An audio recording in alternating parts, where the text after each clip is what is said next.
Hello, everybody, and welcome to the very first episode of I don't even know what to call this. This is a podcast. So it's me and Jalen, and we're being joined by Perry, aka Perry, the legendary one-arm gamer, What's up? and we're being joined by Lenny. I don't actually know if he has a YouTube handle or not, so I'll let him introduce himself. It's Cricket Zero, and I'm joined by my companions Connor and Joe. Hello. Hello. Yeah. So Quite a crowd. yeah, we do. So we just got done with day 0 of E3 conferences, and what do you guys think? So of the overall experience so far? We picked a damn good day to do a pilot episode. Oh yeah. Man. Oh man, it has just been intense. If we continue doing this after a year or so, this is gonna be our 1 year. This will be a 1 year anniversary in 2016. Yeah. Right. All right, so we're gonna start with the conference that happened yesterday, but we felt that it wasn't quite big enough to form an entire podcast episode over. Arguably, we were wrong. Arguably, yeah, we were wrong. So where do we want to start, Adolfo? Let's go ahead and start with Bethesda. What was actually the first thing they announced? Do you remember? Wasn't it Doom? Yeah, it was Doom. It was Doom. Doom was first. Yep. All right. Let's go ahead and talk about Doom. I'll give the floor to Lenny and his friends to express their opinions first. Doom looked good. It looked like a very typical Doom game you'd expect it to be. Very gory. Violent. Yes. Very much so. But the gameplay trailer looked like it was super on rails, so I don't know what it'll actually look like within the game itself. Yeah, it did look a little bit staged. Yeah. Yeah, I'd be interested to see maybe what they would do if they had, I'd say, more enemies in one area at once, because the only concern I have with it is the chainsaw and the melee executioners look like you're stuck in that animation when you're doing something. Right. So if you're surrounded by enemies, then either they will kill you mid-animation, which will feel cheap, or they will back away and let you finish doing it, which will remove all the challenge from it. To be fair, It's got that Dead Space feel to it. To be fair, though, why are you using a chainsaw in a group of enemies? Because it's awesome. Yeah. He's You'll never get another chance to use it like that ever. True that. Yeah, so but I'll say I'm glad that they said at least it looks like it has the potential to be relatively fast-paced combat. They seem to at least have just the right amount of nostalgia by bringing back some of the classic weapons that they had. So And some of the classic demons. Yep. yeah. And I good like God, all that. good Yeah. God, that super shotgun. God, it's so good. And I'm curious to see what other kind of melee finishers that they can do, because in some times when you have those kind of things, there's only so many that you can make. So depending on how much patience you have, those could potentially be repetitive if you see the same ones over and over again, even if it's over a large amount of time or a large pool of them. But It's kind of like the Splatterhouse effect. There's only so many times you can shove your hand up a demon's ass before you rip out his intestines, and then it gets boring. yeah, Pretty much. people are saying some similar things the intestines aren't even different. Mortal- These are the same colors. Oh my God. Same you wanna shit, different anus. And just one of these times, just pull confetti out. Oh my goodness. Yeah. Rainbow unicorns. The same thing that's said with Mortal Kombat 9. Even though some of the fatalities in that game are brutal, at sometimes people just eventually got desensitized and thus bored of them, and that's astounding. But it happens if people do something long enough. Yeah. It's really bad. It's really bad when you have the same repetitiveness in those kind of kills, to where you and your buddies are playing the game and you have a drinking game based off of what kill it's going to be. If I rip his head off and shit down his neck, everybody has to take a shot. What game have you been playing? Apparently the best one. So it's funny that you would bring that up, because during the gameplay they showed off, and when they were showing chainsaw attacks, they actually got the same one twice in a row. And that's scary to me. When that's supposed to be the trailer to show off Yeah. it. A lot of the I don't know what the creature was, but every time they hit him with the super shotgun, they exploded into the same spinal column a few times. I noticed. Right, the giblets were kind of the same. Yeah. Yeah. I mean, speaking of the gore and stuff, the one thing that I did like was the game is kind of like no holds bar violence. It's Doom. But like when he goes up and locked door and he sees the corpse on the ground with the badge on him. Oh, I'm gonna rip this corpse's arm off and use it to open the door. I'm like, there you go. That's Doom. Yep. That's what I want. Yeah. Can we just agree that moment was just fucking awesome? Oh yeah. That was pretty cool. Yeah. Yeah. And how about the hologram log that showed how he got there? That was really neat. Yes. All right. Depending on how well they actually allow you to use that, that could be a really cool feature. It could. Okay. Let's give the floor to Jalen. What do you think? Oh man, as a person who likes Doom but hasn't really played it, I'm really impressed by what they showed. I don't like many first-person shooters like that, and Doom. I like the older ones, the multiplayer ones. I'm not really a fan of, but Doom seems like an ode to the old days. It does. It just got that like over the top feeling like that you don't really get anymore. Like sure, shooters are over the top, but like they're like counteracted by like their brown colors and like you're in the military and stuff like that. You don't really get like a badass just going around just killing demons and stuff like that anymore. If you're a badass that's killing demons, but instead of a lot of browns, there's a lot of reds. Yes, and also they have health packs. That's fucking awesome. Health and armor. Yes. I love that. I was so scared for regenerating health. The lost art of the health pack. Right. Ugh. I got nothing against regenerating health, really, but like I feel like it's overused too much, and it actually takes a little bit of challenge away from shooters. It does, because all you got to do is find a quiet spot and sit. All right, go ahead. Yeah, it takes it. The going back to the whole health pack thing brings back that whole desperation feel. You don't get that. Like if you're playing, say Halo, Call of Duty, any one of those, copy pasta, games nowadays, and you just literally run off to a corner playing on the hardest difficulty, you regen up, turn around the corner, take a couple shots, go back around the corner again. I mean, you play the slow game. Having a health pack forces you to say, hey, you know what? I've got to go run through fire to get to that health pack, which is right up the alley or whatever. You have to force yourself to move, and you have to force yourself to hunt, and it adds an adrenaline rush to it. But at the same time, I think a lot of people were dissuaded from that, and you saw these regenerative health type games come up, mainly because people were pissed of saving at the same spot and then walking around a corner and dying right away, or being forced into situations where crap, my health is low and I've got to run through a house that's on fire and I'm just going to die the second I get in it. Okay, crap, well, now mission restart. So if the developers can make a game that's fluid and it doesn't have any spots like that could be potentially difficult, I think that health packs and armor packs are the way to go, just hands down. Yeah. While we're on the topic of health packs, did you actually notice that if you stun an enemy, like they start flashing, and if you like do an execution kill, you actually get health packs or armor from them? Yeah. Right. That's a way to circumvent that stagnation. Right. Okay, Jalen, you got anything else, any more thoughts on Doom 4?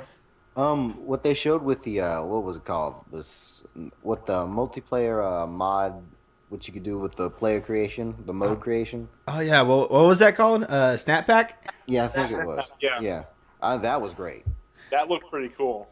It looked pretty cool. Actually, I think it was Perry that brought up the comparison to what was it, Forge mode in Halo? Yep. Yeah. Yeah, I will admit that game does give me a little bit of a Halo vibe. That's not a bad thing. It's not a bad thing, but I mean that mostly in terms of feature set and just overall pace. yeah. So I'll go ahead and give the floor to Perry. Well, I have a little bit of a confession to make because I have never played any Doom game in my life. Really? Yes, I have never once played any single Doom game. Not Doom 1, Doom 2, Doom 3. I didn't even play the BFG edition that came out a couple years back. But the reason why is because when I started playing games, and when was Doom 1 originally announced? I think that was early 90s? Yeah, it's very early 90s. Yeah, I was nowhere near old enough to play that. So I never played the original Doom. I know of its influence, mostly just studying the history and impact of the game it's had, so I definitely understand it and understand why people respect it so much. But I just never had much of a desire to play Doom. But I am happy the fact that at least people who have played Doom and are familiar with Doom have a chance now to have more of a modern representation of said game today. So I'm pretty happy that it's basically coming back in a sense, because now it makes me curious to see, okay, I wonder if I want to play the original Doom just to see where the whole thing came from, and possibly Doom 3 if I'm interested enough. But overall, it looked pretty entertaining. It looked just completely balls out fun, and just don't take it seriously. And I was like, story, yeah, I'm a big story person in games, but I know Doom is not one of those things, and so I'm okay with that. All right, let me give you a background because this is probably a remake. So this is a remake of the original Doom? Yeah, this is basically a remake. Like the story goes, which is Doom 3 was also kind of a remake, is like scientists went to Mars to mine resources, and they accidentally opened a portal to hell. Because why not? Sorry. So Because science. Yes, science doomed us all on Mars.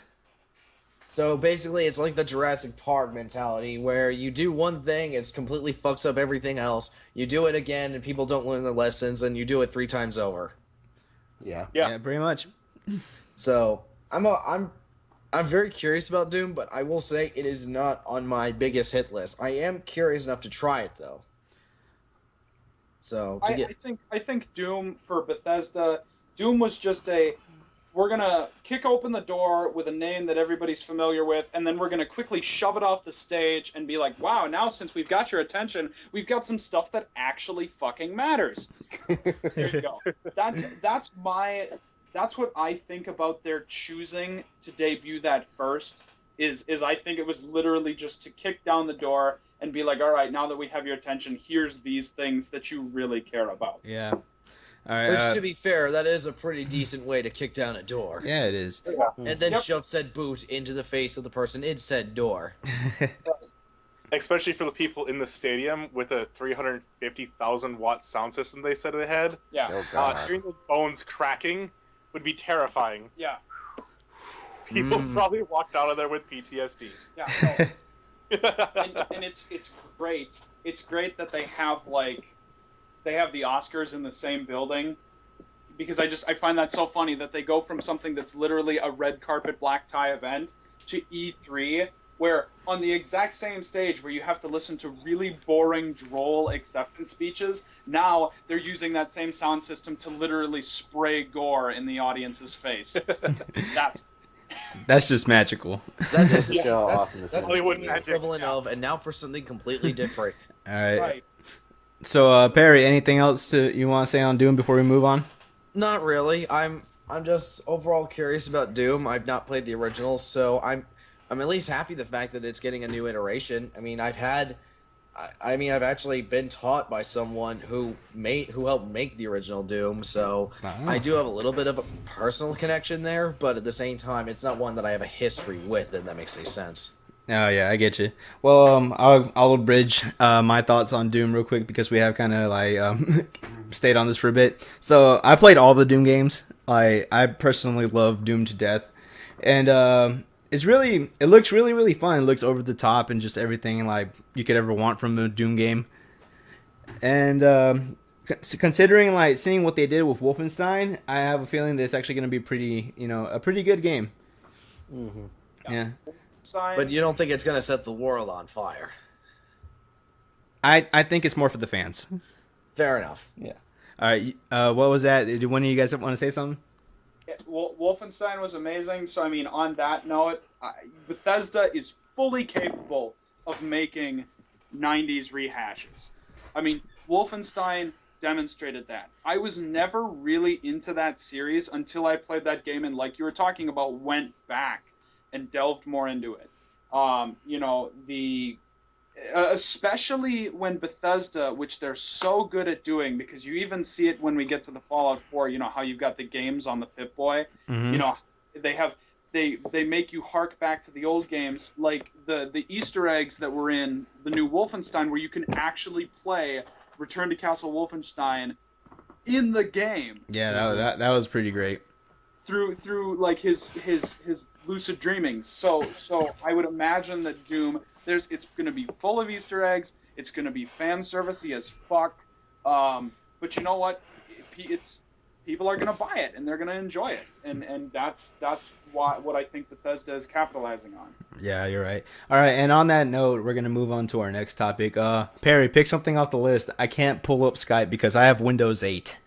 Okay, we have Elder Scrolls Online, Elder Scrolls Legends, Dishonored 2, Dishonored Definitive Edition, Battlecry, and Fallout. All right, let's go ahead and get the stuff we're not going to put too much thought into out of the way. Let's talk about Elder Scrolls Online.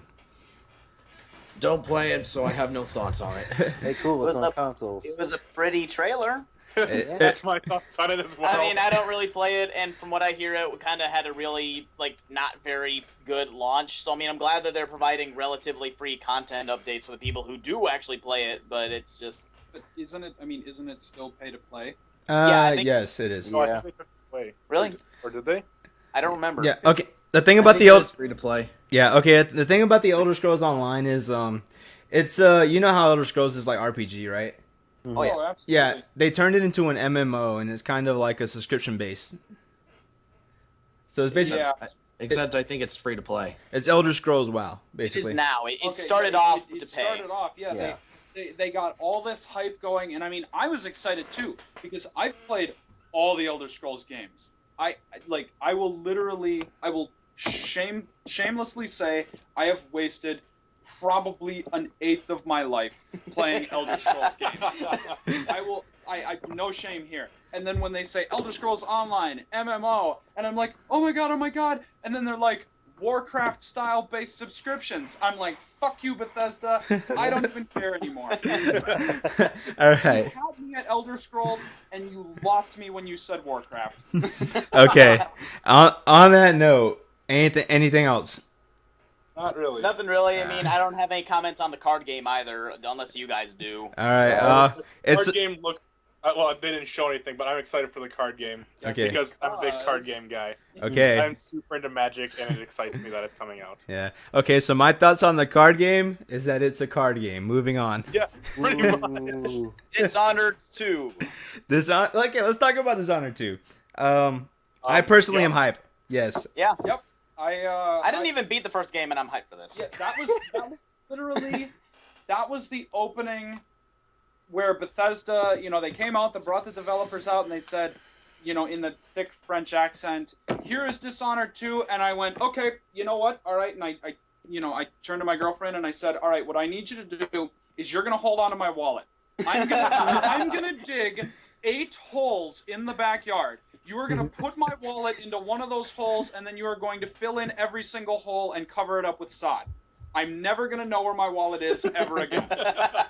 Because I said, if you guys are starting strong on that foot and you haven't even gotten to Fallout yet, I'm just totally fucked. I'm never going to move out of my house. Oh That's god. it. I think this whole E3 event has been terrible for our wallets because we can just see money. Yeah, pretty much every single conference had at least one thing that made everyone go, yes, I must buy this. I mean, Yeah. God, we're gonna be poor in the future. Yes, we are. Aren't we poor now? Even more. Okay. Let's talk about it a little bit on it. We get to play as a new character, right? Yes. Yeah, Emily. Emily Caldwin. Yeah. Fuck yeah. Either, don't you? Yeah, Yep. yes, new character, but still able to play as Corvo. Yeah. You also have to. Well, you have to start off as one of them, and you don't get to pick between them after you start off. Okay, well, you can choose choose at the either beginning. story path. Yeah, Which I so- assume is going to change. the So story. that would just Yes. mean that would be like 2 campaigns then. Exactly.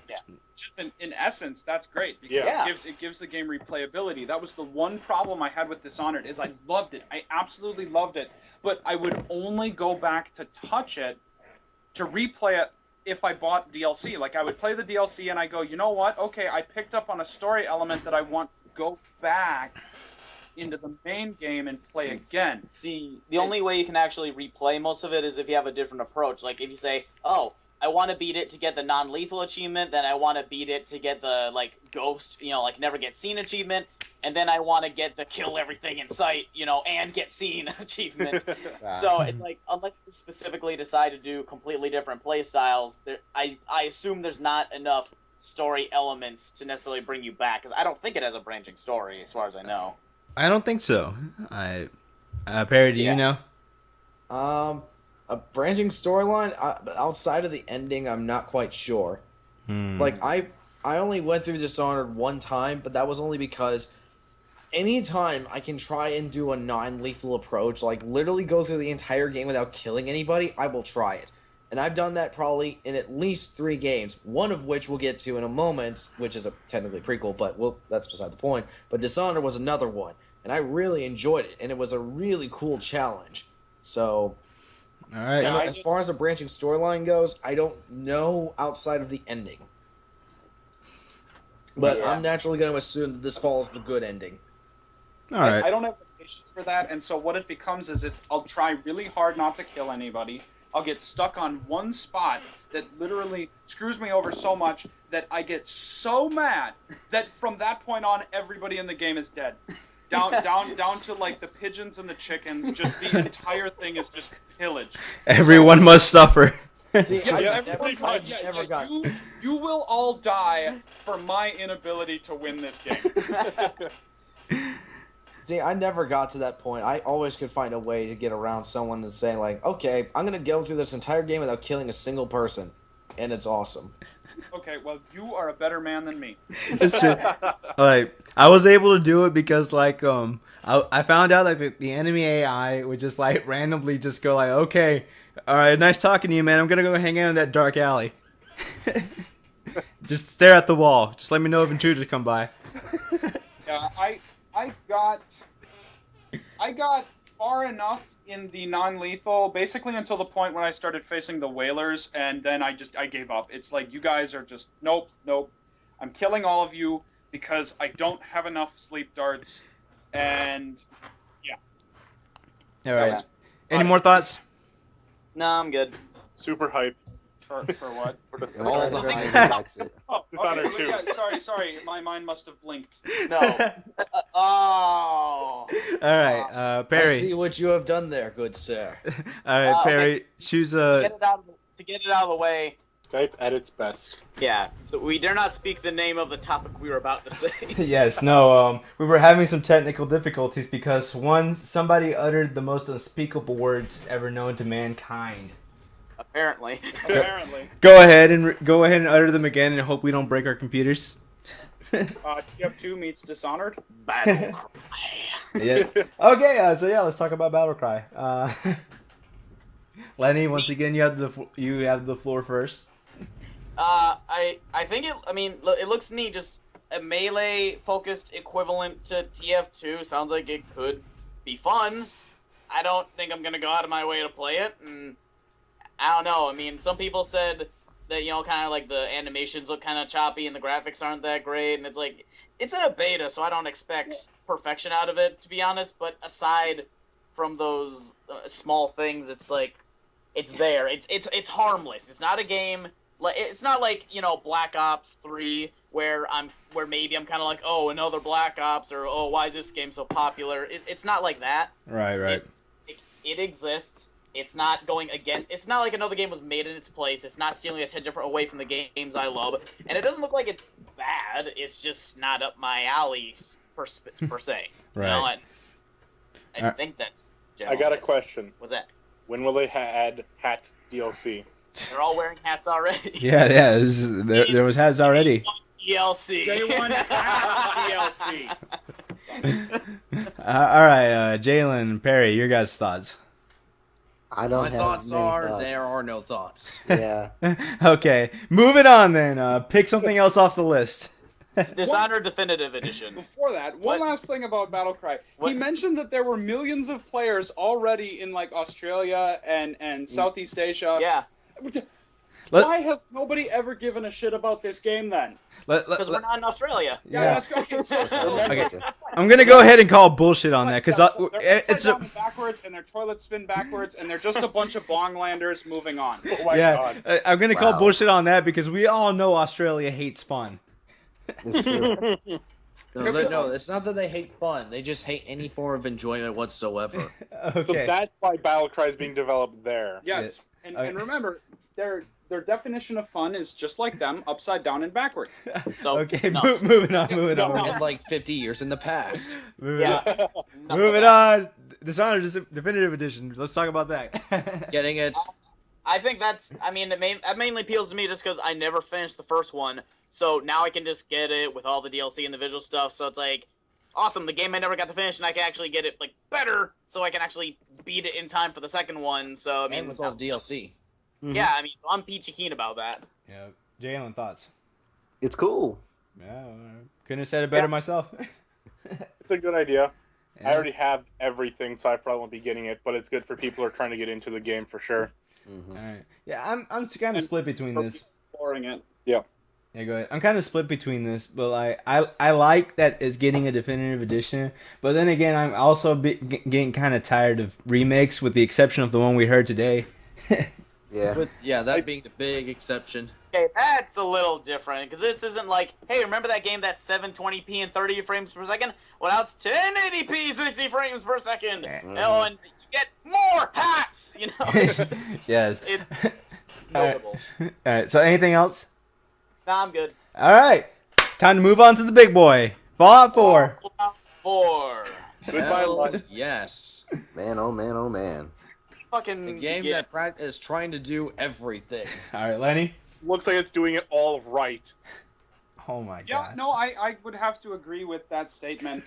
Literally, from the very ground up, if it isn't like a Stalker-esque glitchy mess, and if they, well, and it's Bethesda, I don't think it's going to be, but if it's not literally terribly flawed, everything that we saw in what they put out there is hypest of hype. Yes. I hate pre-ordering games. I rarely ever do it, Yeah, he's a Jew. and I pre-ordered the Pip-Boy edition because I did too, bro. I did too. Same here. I got mine for 55 actually. I don't have enough money on hand to pre-order. you don't have to. Boy. Amazon doesn't charge until the day it's released. Well, fine. You have it's sold out now. It's too late.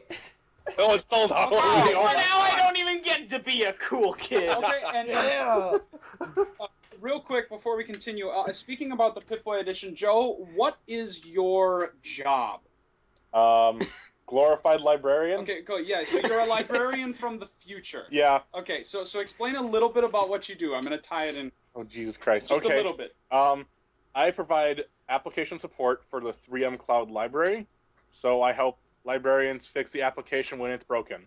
Okay, so Joe here is one of, I'd say, 2 people who sit in this big empty office and answer phone calls all day. He is going to walk into work the second after getting the Pip-Boy edition with that Pip-Boy on his wrist, with God knows whatever Android phone he has at the time strapped into it, and he will reroute all the phone calls from his desk to that Pip-Boy just so he can walk around the office with all of the lights off, answering the phones on his Pip-Boy. Exactly. No, That's justified purchase right there.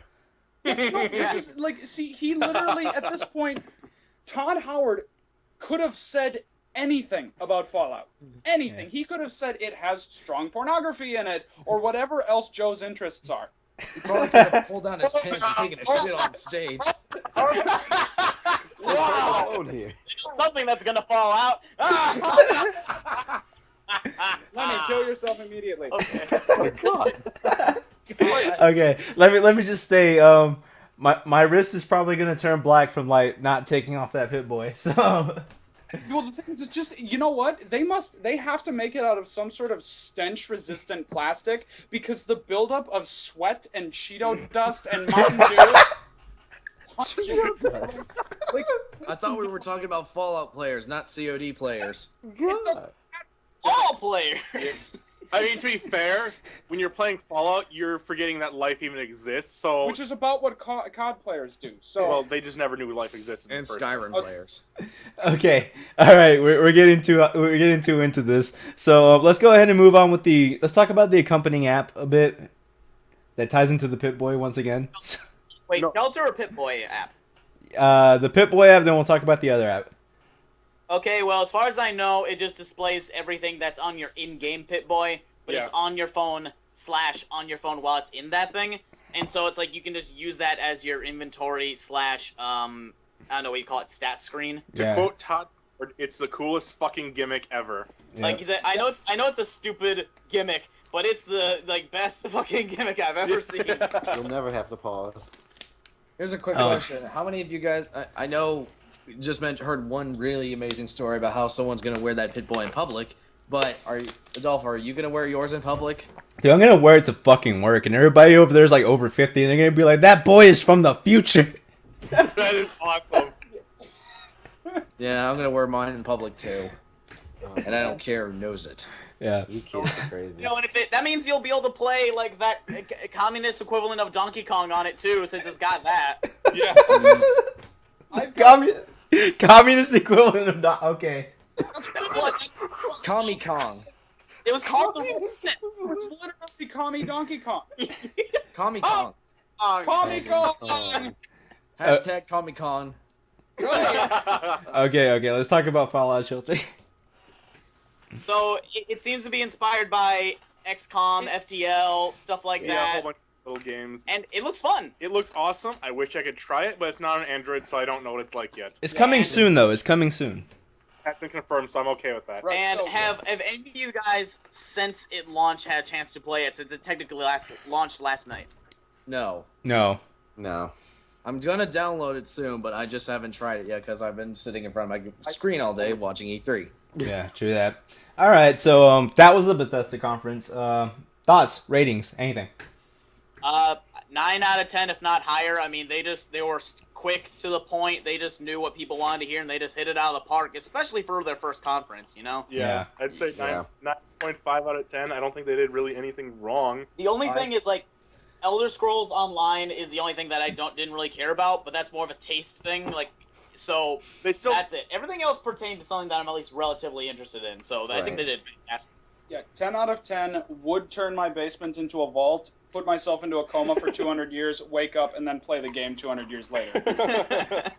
I play Fallout the real life edition. Uh, All right, Jalen, I Perry ratings. 9 go out ahead, of Jalen. 10, man. 9 out of 10. They did a great job for their first conference. I hope Finally. they do just as good next year. Yeah, Um, me too. I hope they continue this. It's Bethesda. They literally have a cookie cutter that just stamps out greatness. All right, Perry. Well, I'm gonna try something a little bit different with since I normally don't do grades and I don't do numbers, so I'm just gonna try and use my own rating system. So Go for I would it. say that was pretty much worth every second. All right. Oh, yeah. All right, so moving on to the Microsoft conference, and I will tell you guys right now, me and the Microsoft conference have a history of me going like, that was all right. Yeah, pretty Yeah, much. Me too. That's how it normally is. I am, and admittedly, I am a Sony fanboy, so should I say anything that is relatively negative or biased, just keep that in mind for whoever's listening out there. Don't Yeah. take. I mean, I hope you respect my opinions, but don't take everything I say about the Microsoft thing seriously, because it's coming from the opposing camp, so to speak. Yes, it's not even that for me. I love both systems like equally. You would say I love Xbox for like Street Fighter and all that good stuff that it lets me play, and I love PlayStation for everything else. Yeah, basically what Lenny is trying to say is that a long time ago he made the wrong choice, Oh, and oh, he dear. like a very very very vehement GM or Ford or Chevy owner. They just won't ever admit that there are better things. Okay, so let's. Except for that HoloLens, though, I gotta submit to that. But we'll get to that to the end of this thing. Yeah. Just, we'll start off with Halo 5. All right, it's Halo 5. There we go. It's got It's fantastic looking. There which we I go. guess would be a thing. Just when you thought it was dead, it's not. Yay! More shooting things. And, again. honestly, You know? that's been the story for the past like 2 sequels. Yeah. Yeah, I mean, I'll say this: I guess the plot point of you're not playing as Master Chief right away. You're like hunting him down as like other people. I think that seems like a potentially interesting plot point, at least more so than the other ones of there's some crazy religious people trying to blow up a giant circle in space, shoot shit until you win. Yeah. You know, so Yes, I mean, the thing is there's no reason to believe that it's not going to at least be enjoyable to play. I mean, because even though a lot of people are starting to look at the Halo series like COD, I still don't. You know, I still have that hope that it's going to put the wonder and the amazement in my eyes that it did with Halo 1 when I played that as a tyke. yeah.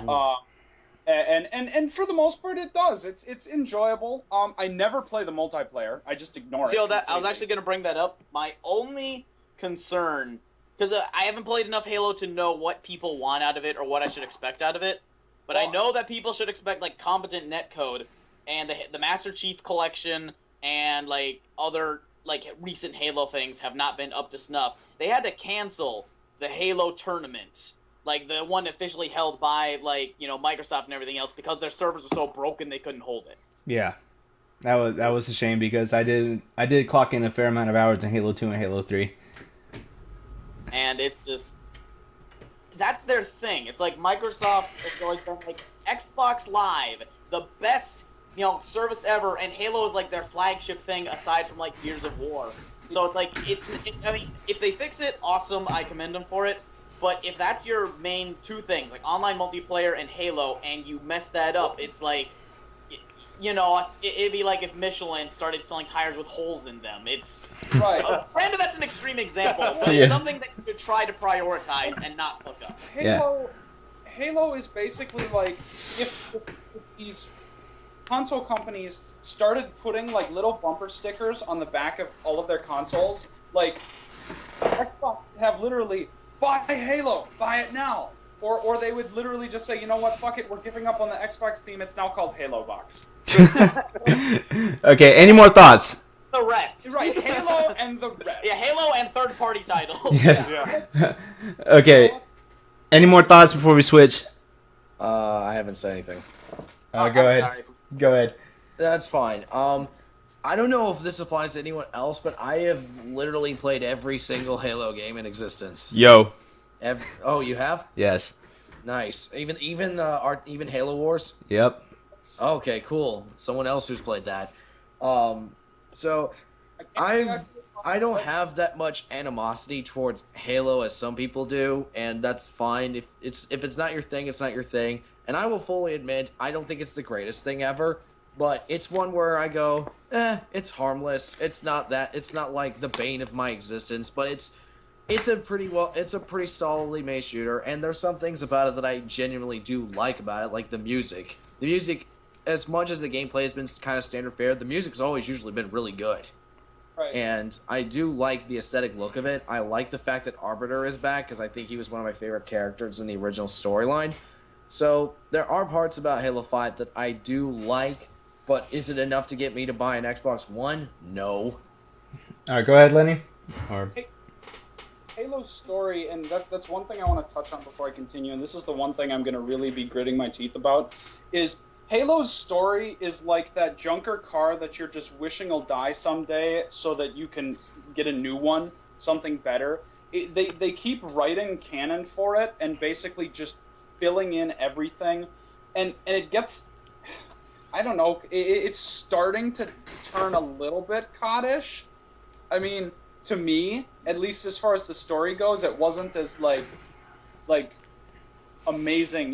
Basically 1 through 3 was like, cool, if we could give out Oscars for this, I would totally do one like right now. But then you get into the offshoots like ODST, and they really start stretching stuff out a bit. yeah. And so I'm hoping that they find a way to rejuvenate the story.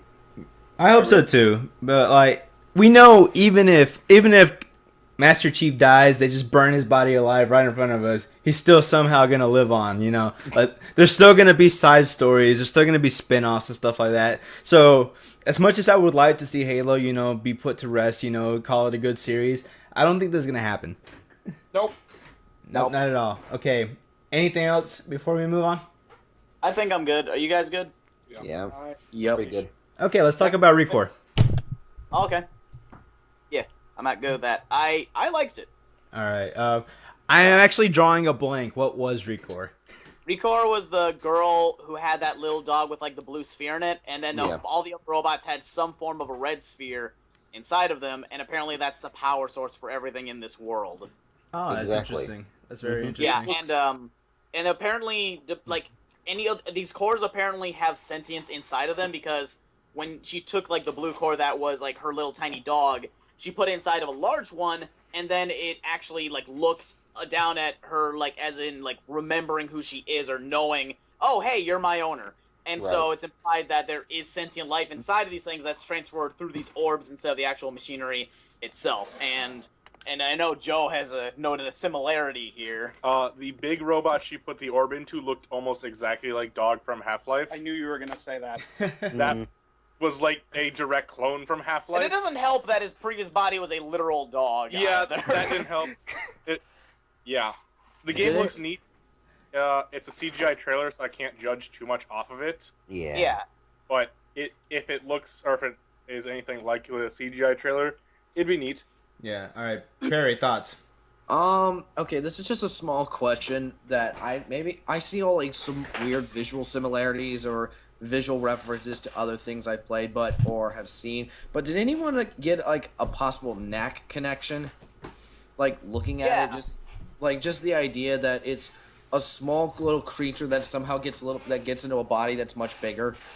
I'm not I saying get it's what you're saying exactly now. the same, and I will admit it's a little bit of a stretch, but it just kind of reminded me of Knack a little bit. I'd say like the way that there's a lot of like tiny pieces kind of blowing up and moving around on screen during like some of the more actiony bits could possibly remind me of it, and the idea of like transference of parts to other parts while still remaining the same sense. It seems like it, but thematically and style wise, I think there's enough apart from it to where they can Right. see that. Right. Right, I would agree with that.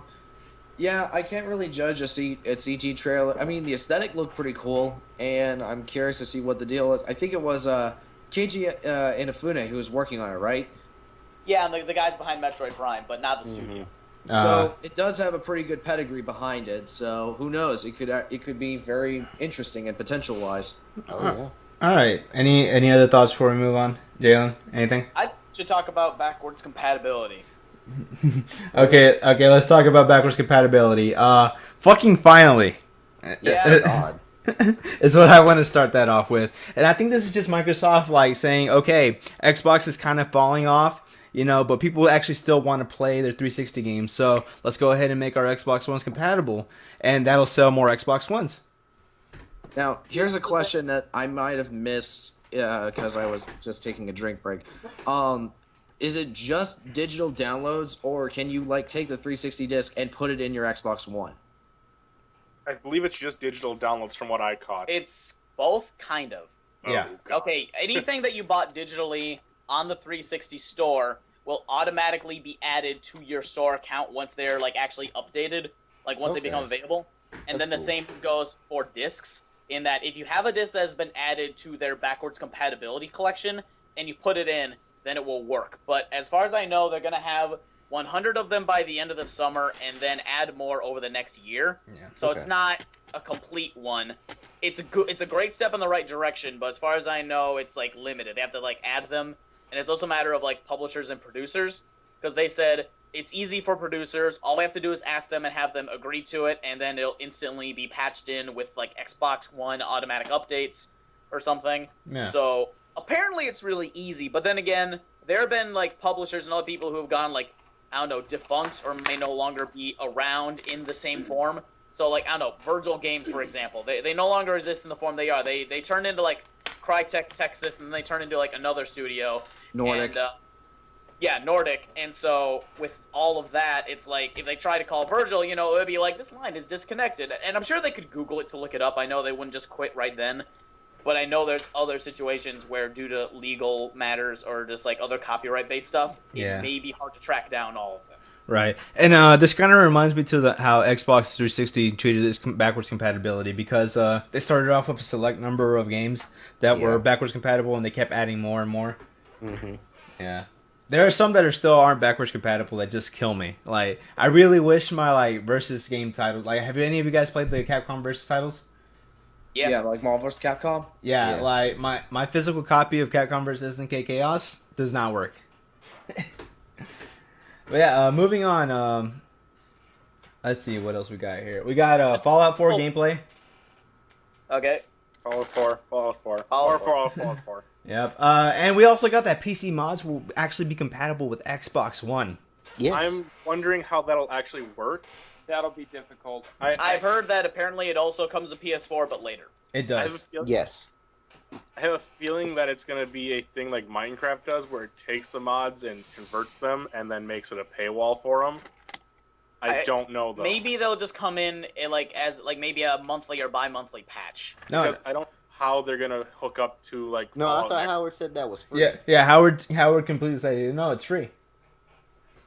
Then I have no idea how it's going to work, and that's amazing. Yeah, it is. Yeah, Do you they'll think there's going to be isn't the big modding hub called the Nexus, correct? Isn't Something like right? that. Well, Fallout So- Nexus... So Isn't it what if called there's some kind of Nexus now? connection between the Nexus and the PlayStation and the Xbox? Maybe. Almost every Bethesda game has its own Nexus, whether it be Yeah. Elder Scrolls or Fallout. Bethesda Net's going to try and hit on that, I believe, and get mods onto Bethesda Net. But I think the Nexuses are still going to be the main place to get mods, because even Steamworks can't hit the Nexuses. No. Yeah. No.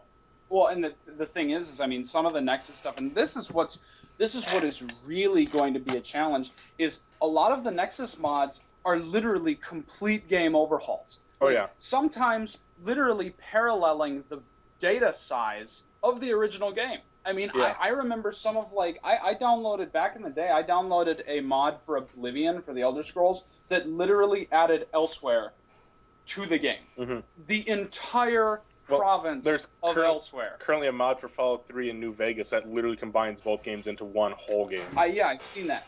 And, So- And there's Skyrim mods that add all of the areas in Oblivion. Yeah. and naked ladies. Yeah, Well, there's that too. that too. The real question a big question for me is, what about the high quality texture ones where That too. that won't be able to hit the consoles ever? Oh yeah, because then they'd run into performance issues. Right. Yeah. Exactly. The Yeah. console won't keep up. And so that's why, either Todd Howard has begun, recreationally smoking meth, or They're gonna handpick the ones they want to send to That's us. probably what's going Right. to happen. Which, Yeah. it's going to be trickle down economics for you poor console users. I mean, the man deserves a little meth every now and Easy then. not afraid. Okay. Man does a good enough job to deserve a little bit of meth if he wants, but that's not. That's his own show. Either way, mods to Fallout is a really cool thing, especially on consoles, because they've never gotten to experience that. Yeah. So, Perry, any thoughts before we move on? I've always wanted to try mods, but I've never been able to get them to work. So yeah, I'm very curious to see how this one works out. Oh yeah, me too. I'm actually personally very excited because mods are really fun, especially when you can completely change the game. So I hope it works well when it comes out. So it is a great experience for everybody. All right, and I say let's shoot through the next ones on the list real quickly. Okay, new Xbone controller. Yo, Looks interchangeable new controller. parts. I think it's Interchangeable overpriced parts. because I heard it was gonna be $150. I'm Whoa. sorry, how expensive are your PS4 factory controllers? Isn't that like 50? That's still Yeah. expensive. 50 is so expensive, but it's not 150 Yeah, expensive. 150 is ridiculous. Yeah. That's but- more than some collector's editions. Yeah. It's going to be like all the other consoles when they debut. They're going to have sale after sale until finally they hit market price. Yeah. It's a matter of time. It's going to happen. I guess, but I mean, I'll say this because I mean, this is similar to when Sony started off with the PS3. It was $69.99 or $59.99. That's just, whoa. $599 US. Yeah. That's it's nuts. And that's the same thing with this control. It's oh, cool, you get little tiny FAC finger trigger things, neat. I could just get the Steam controller for like, what is it, 50? Yeah. Yeah, that's completely rebindable and has like a lot of the similar things to it, and probably is going to be better if I'm hopeful based on Valve's ability to design stuff. But then again, they've never made hardware, so I don't know. Gaben is love, Gaben is life. Okay, that it for the controller? Anyway, It's a controller.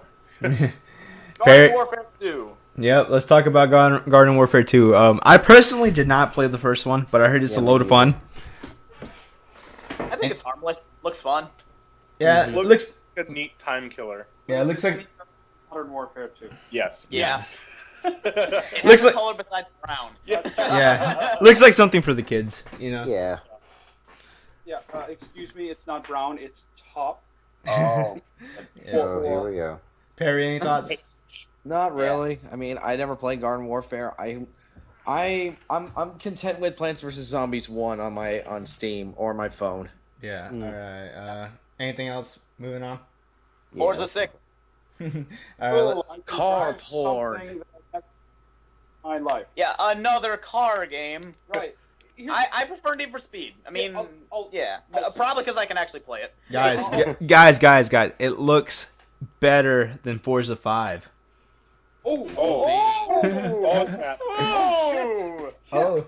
You wouldn't expect it to get better as the games go on. Guys, no, you should be happy for the privilege that your car is so shiny. You should thank Microsoft right now. Actually, I'm gonna type in their numbers so you can call them and Yeah, thank man, them. because then I can look into its shininess and go blind, and then I'll never have to play another disappointing game ever again. I'll be fine. I was actually disappointed that Forza 6 was not 8-bit. I literally was. I literally... I was expecting Atari graphics, but no. No, they had to give us something phenomenal. Okay, Photorealism? What is this? 2010? Right. This is the be-all, end-all, my opinion, on all car games ever. When you strive for realism, you suck the fun right out of the game. You think so? Absolutely. And the only reason I say that is because like games that try it, like what was the one that they gave out with all the graphics cards? Was it Drift or whatever? No, So- it was with it like Dirt. Dirt. Well, no, Dirt. Dirt was one, and there was another one, but like they tried for like Grid. hyper realistic. Yeah, Grid. Yeah. They tried Grid. for hyper realistic like driving controls and stuff, and literally the cars were uncontrollable. You play Like, arcade. Actually, a lot of fun. I enjoyed them in arcade mode. But still, it's like you're taking an entire section of the game and completely discounting it because it's unplayable. And Right. so that's why games like Need for Speed are always going to shine. It's Right. because, okay, Yeah. my car literally drove off a cliff and hit a light pole and I'm still alive. Yeah. I drove off that cliff, I hit that light pole, and I got full nitro. Look at that. That to me, whatever, it's ridiculous, but it's still fun. And the cars look good, the graphics look good, the sound is good, everything's good. Yeah. yeah. Yeah. All right. Any thoughts from Perry?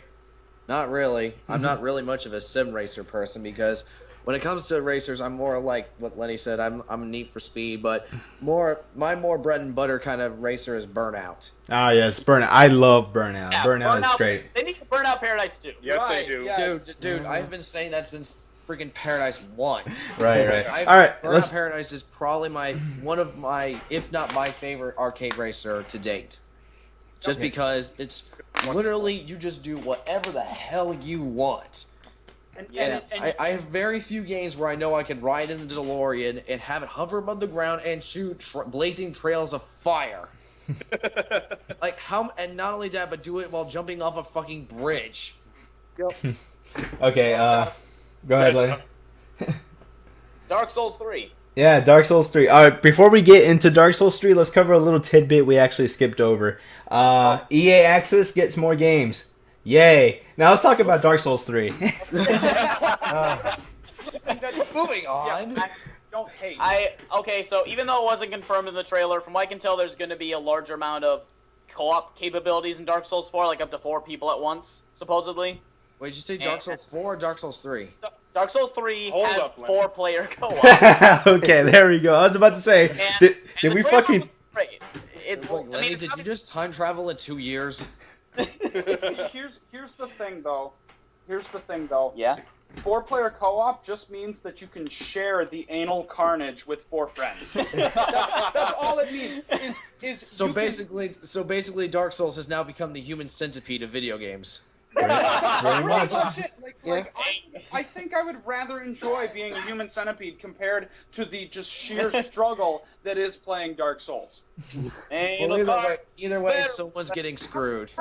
That literally should be the motto. Like, on their box, in cursive script, anal carnage is better with friends.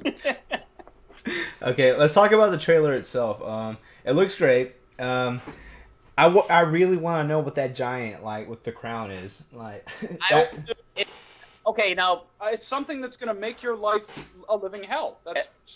Okay, now here's the thing. And this is going into slight spoiler territory, so I know, put up a spoiler warning on your video if people don't want to hear this. all right. Alright, so at some point in Dark Souls 2, you do a bunch of stuff, you beat some bosses, and you eventually get like a blessing from like the memory of a dead king, in which you get a crown that prevents you from like dying permanently or from going hollow, which means you can't die and you can't turn into an insane zombie who kills everything in sight. You're basically immortal. Mm-hmm. And the crown on the giant that you see at the end of things, that's what these faceless things are called. They're called giants. And so the fact that he has a crown looks very reminiscent of the ones that we saw in there, and the fact that he's like glowing with like embers and stuff implies to me that one of the giants, or even like the king of the giants that you killed in Dark Souls 2, could possibly have been resurrected by your player character putting it on him, or someone putting it on him, and thus him, since he's like mad at all the humans for like attacking them in the first place, starting a rebellion or an uprising now that the world has ended, because it says only embers remain, implying that like the bad had happened and the flame went out in the last game. Right. Also, let's say that Miyazaki actually made Dark Souls 3, so it should be a lot better. Wait, Miyazaki's doing Dark Souls 3? Yes. Yeah. Where? Send me the source of that, please. I mean, I won't do it now, but I'm very intrigued because I know he skipped out on Dark Souls 2. The reason he skipped out on Dark Souls 2 is because he was working on Bloodborne. Well, see, that's the other thing I was gonna wonder. I thought, and maybe this is more of a desire than an actual hunch, I thought it was gonna be like Dark Souls would continue on as a series, and then Bloodborne would also continue on as a series with Miyazaki helming Bloodborne and the guy who directed Dark Souls 2 continuing with 3 and 4 and so on. So I thought there'd be like parallel series within their own universes. I don't think so. Like, Dark Souls 2 got a really mixed reaction when it first came out, and it still does to this day. There's like a divide amongst the community. Mm-hmm. Yeah. And it's because, like, you know how Dark Souls 1 is just like, hey, there's this legend going around that somebody's going to come and fulfill this prophecy. And they never hint that it's you. You know, it's more like the world is important and you're just that guy. And, you know, and Dark Souls 2 is like, hey, you're so freaking important. You know, you got to go to that castle and talk to that king because you're the hero.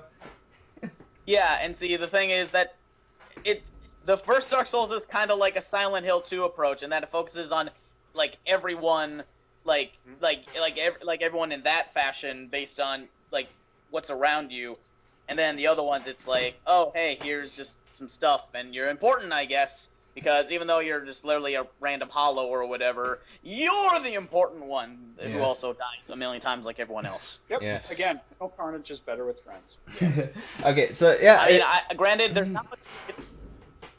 Go ahead. Sorry. Go I ahead. was say there's not much else you can glean plot-wise from it, but if it does have Miyazaki returning as it, I mean, I've played all the games, and even though I love all of them, the two that I love the most are Demon Souls and Bloodborne, and well, he directed those two, so I'm eager, I'm happy, I'm ready to be stressed out and completely devastated once again. In the anus. In that, yeah. Okay, Perry, anything? Not really. I mean, the only one I've played and I've messed around with is Bloodborne, and I technically had a friend of mine help me beat that, so I don't really have much affinity for Dark Souls at all, because I've never played any of them. The only ones I've played are Demon Souls, and I didn't even beat that one, and Bloodborne, and that one I had to have help on, so...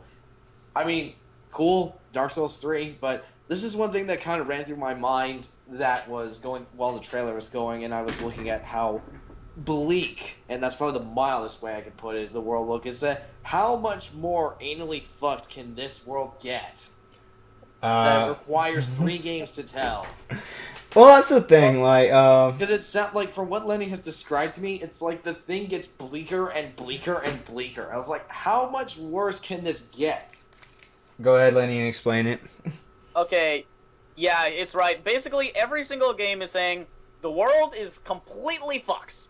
Yeah. And the thing that actually impresses me about Dark Souls 2 is that at the end of Dark Souls 1, it's like, well, the world is, for all intents and purposes, doomed regardless of what you do. And then Dark Souls 2, it's like, well, not quite doomed yet. We'll wait for you to beat your game. Then the world may or may not be doomed. So it's like someone paused the apocalypse, so to speak, between games so that you can actually still like see shit going on. So Yeah. but It's like the Almighty Destroyer just like went for a soda break, then spilled it on his favorite robe, and you're like, hold on, I want to look my best. Before we move on, I will correct Lenny on one thing. No, it's not the world is doomed. It's the world is doomed, and so are you. Every single game. yeah, because every single game pretty much starts off with you being in a bad situation. In Demon Souls, you die in the tutorial. And then in The only game that ever does that. no, it happens in Little Big Planet too. Oh, If that's any whatever. concept. But the other thing is in Dark Souls, you literally start off where your life is over, where it's like you've died countless number of times to the point where you just look like a zombie now, and you're just like waiting to rot till the end of time. And the same thing happens in the second one. You get a little more story where it's like you may have potentially killed people in your family, and you just kind of accidentally fall into like a pit of darkness because you're just like so exhausted. 'Cause Yeah. You're looking for a cure. And then in Bloodborne, it's like you came specifically to this town because you have an unknown sickness and you want pale blood, and you just gotta like fight through all this. So basically, you're dying of some sort of disease. So the only thing that you want to know to do is to murder everything in sight until you get what you want. Yeah, pretty much. All right, we've officially spent too much time on this. Let's move on. Beta for the Division, exclusive to Xbox One. And- What? Yes, and now everybody can shut up because this is what I've been waiting for. Oh, I'm sorry. Is this my food break? Can I go get food? Yeah, you can go get food because I am officially taking over. All right, hello, ladies and gentlemen. Welcome to the Connor Show. My garage in real life is literally like just a staging area for this to actually happen. Like, and Joe and Lenny can back me up on this because they've been there, but that's literally what it is. It's just He's got more than 2 pistols. oh yeah, no, it's like guns and ammo and food just stacked to the ceiling, and I'm just like waiting and waiting. And so basically, this is just like the simulator that allows me to not waste any of that stuff. And It's and, preparing for a zombie apocalypse without the undead. right, exactly. And so. And the fact that, you know, they actually, like, they talked about doing a similar style survival world game for Resident Evil. I mean, I know when Resident Evil 4 came out and then they were getting into Resident Evil 5, like, there were a bunch of forum talk and, you know, in all the magazines like Game Informer and stuff like that, they were spitballing the idea of doing an open world, you know, like Raccoon City survival game, which fell through. And that got a lot And then we got the Raccoon City co-op shooter. Right. But Boy, anyways, oh boy. yeah, right. But anyways, so people got hyped about that, and I always remembered that idea, and to see the Division basically come to screen not as some like total, you know, weeb zombie fantasy, and actually with a level of realism and sophistication, and the fact that you can control it via mobile, like Joe could be at work. He could be on his Pip-Boy playing the Division. Like, Oh my goodness. think about how awesome that is. Uh, And I could be at home doing fuck all, and you know, in between calls, he can like, oh hey Joe, I need a drone. Okay, whatever, cool, I can do that. Like the game is just all sorts of awesome. It's like when your friends bug you on Facebook for lives on Candy Crush only results in homicide. Yeah. No, and so I mean the fact that they've got the beta, I mean it sucks, whatever, it's not PC yet, but It will be. it will be. yeah. And you know, I'm interested to hear what people say by playing the beta. Yeah. I, Alright. I'm not holding my breath for the game at all because it's developed by Ubisoft. Yeah, I am you're saying- so with Ubisoft right now. We should save your hatred speech on them for when we get to their conference. Yes. Yeah. Okay. From you guys for that. Yeah. Go ahead. You done? Yeah, no, I'm All right. All right. Perry, any thoughts? Like, yeah, can you hear me? You sound like you woke up from a sleep. That's because I kind of did. Oh, really? Man. Yeah, I mean, I don't have anything against Tom Clancy games. They're just not for me. I mean, I don't. Every time I look at The Division, I'm just looking, okay, that's a thing, and moving on. So, Connor, quit staring. What? Okay. Nothing. You're getting a death glare from across a blank screen. Just Look, if they're other people's thing, that's fine. I don't hold it against them. I know we're just messing around. To be fair, they have a similar direction, just like some of the games from the Sony conference. That's perfectly fine. If it's not their thing, that's perfectly cool. Yes. Yeah. It's just So- Tom Clancy. Okay, the one thing with Tom Clancy games I've always usually associated with them is really militaristic, focus based, and like super grounded in realism, or try to be as realistic as you can. What? And for me personally, that's just not my thing. All right, go ahead, Lenny. No, that's just he was just saying they succeed at the realism, so that should be a point of, I'd say, good instead of like a point of contention potentially. I'm not saying it isn't good. I'm not saying that. It's just not my personal taste. It looks pretty, I'll give it that, and it looks like it has potentially interesting moments in it.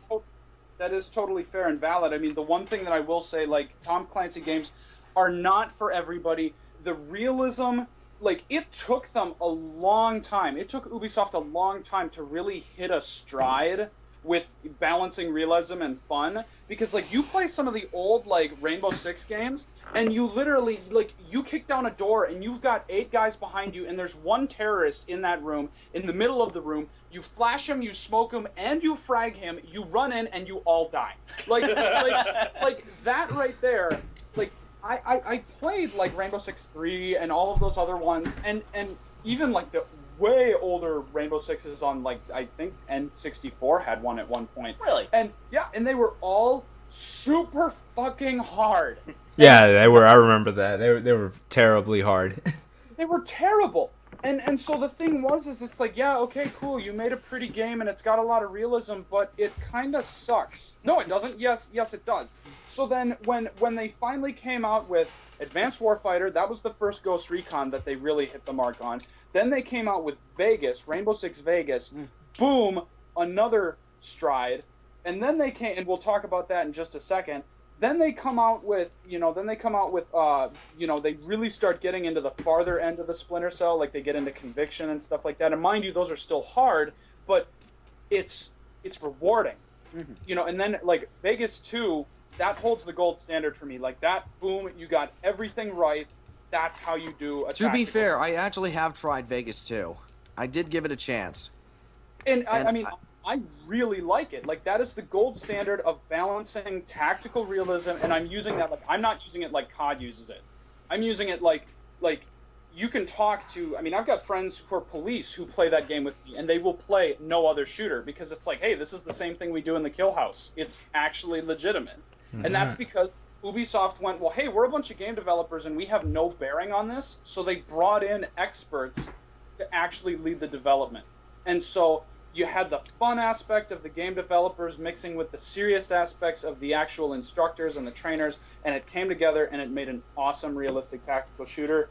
And totally segueing into Siege, I'm excited for that too. All right.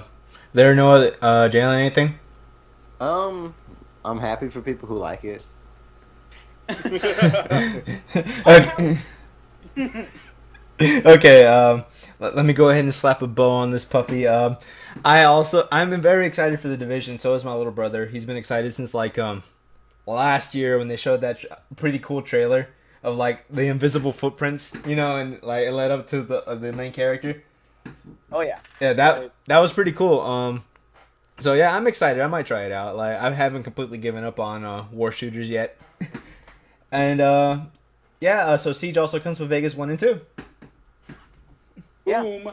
That's awesome. Yeah, I had Vegas 1 and 2 are like literally the only games that I was proud to say that I had on a console.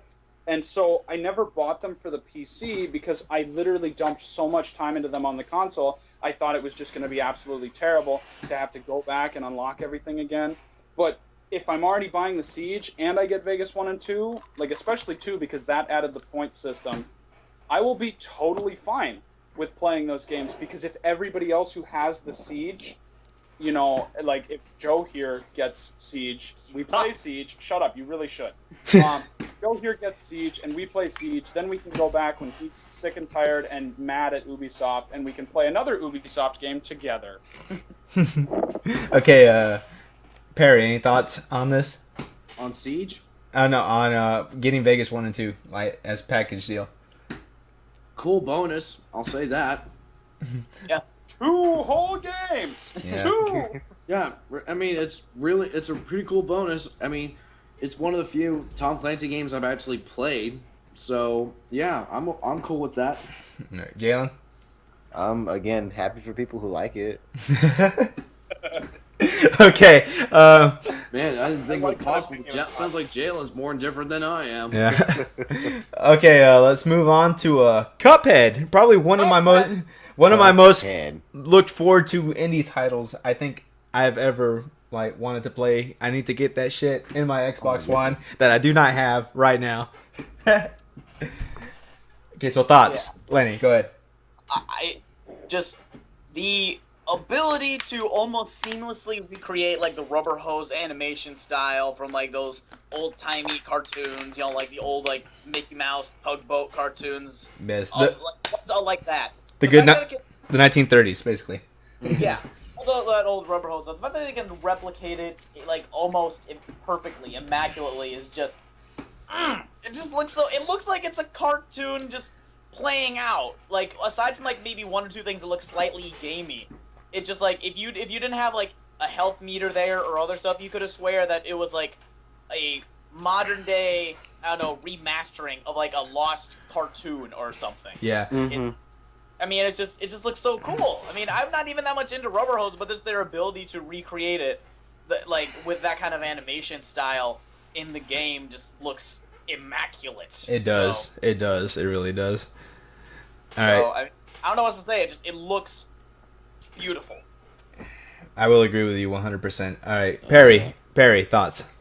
I could probably sum it up in one sentence like here. If Walt Disney was not dead, came into the future, and worked on a game development studio, this is what I think he would make. Right. I'm pretty sure he would. Anti-Semitism, but that would be about it. They already made a deal with the devil, so who knows? Yeah. Okay. Coming back to. Go ahead. Go ahead. All right. Coming back to the thing about the health bar, I think this would have been a cool idea. Like when you were dying, it would show like I would have liked it if like the film would start burning up. You know, like to make it look like it's an actual film. that'd been Yeah, cool. and like if you die completely, it like just sizzles through the thing, and you just hear that, like the Yeah. film reel just like reload, like filming over itself. Or Yeah. explode like old film. Well, yeah, that's what I mean. I mean, as in it burns through the film, and they just hear it thwacking as it revolves around. Yeah, Yeah. that would have been a great idea, but we got a health meter. You know, kind of takes you out of the experience. But oh well. Well, like I said, it's not a matter of taking it out of the experience so much as I would think it's a real cartoon if it wasn't there, Yeah. and that's Yeah. it. As a game, though, it looks completely fun. Like all the gameplay they showed, that looked amazing. Yes, it did. Great. All right. Well, Anything else? I'm good. I like to point out that the majority of that is hand drawn. Yes, that is great. yeah. As an animation student, that is great looking. Like I love it. All That right. was like Muramasa level fluidness. Yeah. Mm-hmm. Okay, moving on. Xbone preview. That means you get to play your Xbox games a little bit earlier. Oh boy. Early access. Yay! Ooh, they're just trying to steal the they're trying to steal the thunder from Valve. Yeah, pretty much. Yeah. Quick thoughts Good on luck this with one. that. I think it's a neat idea. I mean, to be honest, I think it's one of those things like people, like only people who maybe want to go ahead and risk it are gonna do it. Because it's not like they're gonna force you to do it. So I guess it's a matter of I appreciate the fact that they have an option, even if it's not necessarily the most accessible, because that's what you get when you get hyped. Because I would, if there were any of the games that were like, if they had a Cuphead like early access release, I would buy that shit like right away. You know? I would too. Yeah, that would be great. So it's a matter of the fact that they allow certain games just to have that for people who are like passionate about it is, I guess, a good. It's a good thing. It's cool. So. All right. Any more thoughts? One thing to note, and I kind of see it as an industry whole, and it's not necessarily totally related to preview, but I look at preview as kind of a portent to even more direct-to-device content. I mean, I'm starting to see that the idea of a disc entirely is just going to be thrown away, and eventually it's going to be to the point where you're going to walk into Best Buy or wherever you go, and it's just going to be, as far as games go, oh, we don't have a game section anymore. Like, I just see this as one of those opening things, like where they're going to test the waters to direct-to-device content. And to kind of go on to that, people are saying that in the future, most games will be done through like streaming, as in, like that's what. That sounds like a terrible place. It does, but hear me out. This is not what I necessarily want, but this is what some people say. They say that it's a matter of people being able to run games from like servers, and then because there's only going to be so far you can go with the hardware, so just increasing your ability to have, I'd say, internet connections, like faster and better and cleaner, whatever kind of adjectives you want to have for it, may or may not be the standard like 15, 20 years from now, because it'll be a matter of graphics can only get so much better to some people, and so therefore the graphics cards are just going to be like that to a point, although they possibly get better to make it bigger, and soon it's going to be a matter of storage space. But if you have streaming stuff, that means you can play the games with the best graphics and not have to worry about storage space, as long as you just have a good internet connection. And internet is becoming extremely prevalent in so many places in the world, and companies are willing to shell out however much money that they would do just to have like one like server place just to run their game for a couple like 100,000 people at a time, or however many they want to do. And they could do that. I mean, just look at like Sony's PlayStation Now, and like previously like OnLive or GameTap, stuff like that. People have all sorts of services like that, and it's just a matter of downloading stuff is probably going to, like you said, eventually outweigh discs. But I think again in the future, past that, people are going to want to look more towards streaming, even if it's not necessarily something we all want to happen. Right. Well, right. And the thing is like the whole idea of preview, and the reason, like, sticking solely to the idea of preview, and it's really going to become, and I can predict it as an industry standard right now, because what it does is now companies don't have to pay third-party testers, so they're going to save money off the top.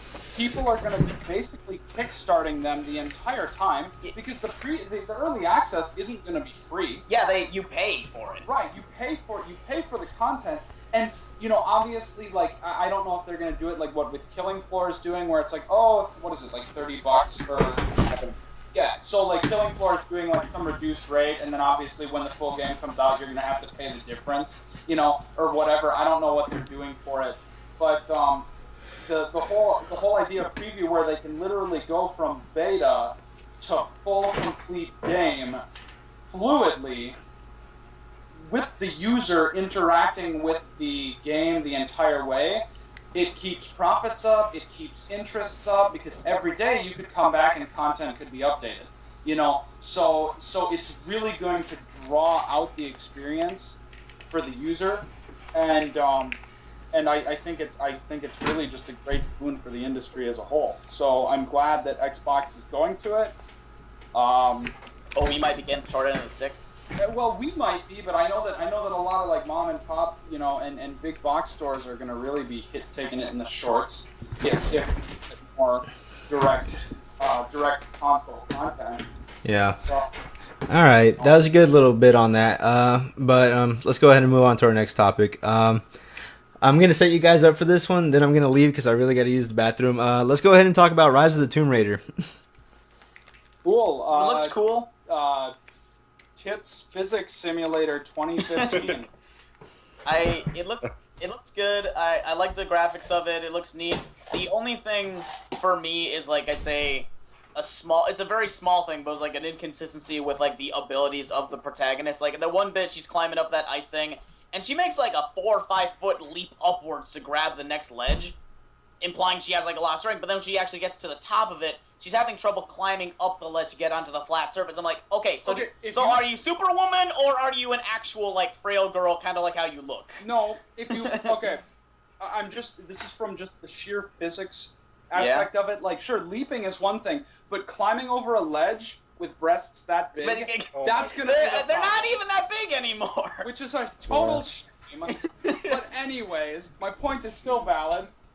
There's speed bumps to ledge climbing. I guess, but I guess it's just a matter of strength. As in, she looked like she was having trouble pulling herself up, not from that, but just like it's just again, it's very minor.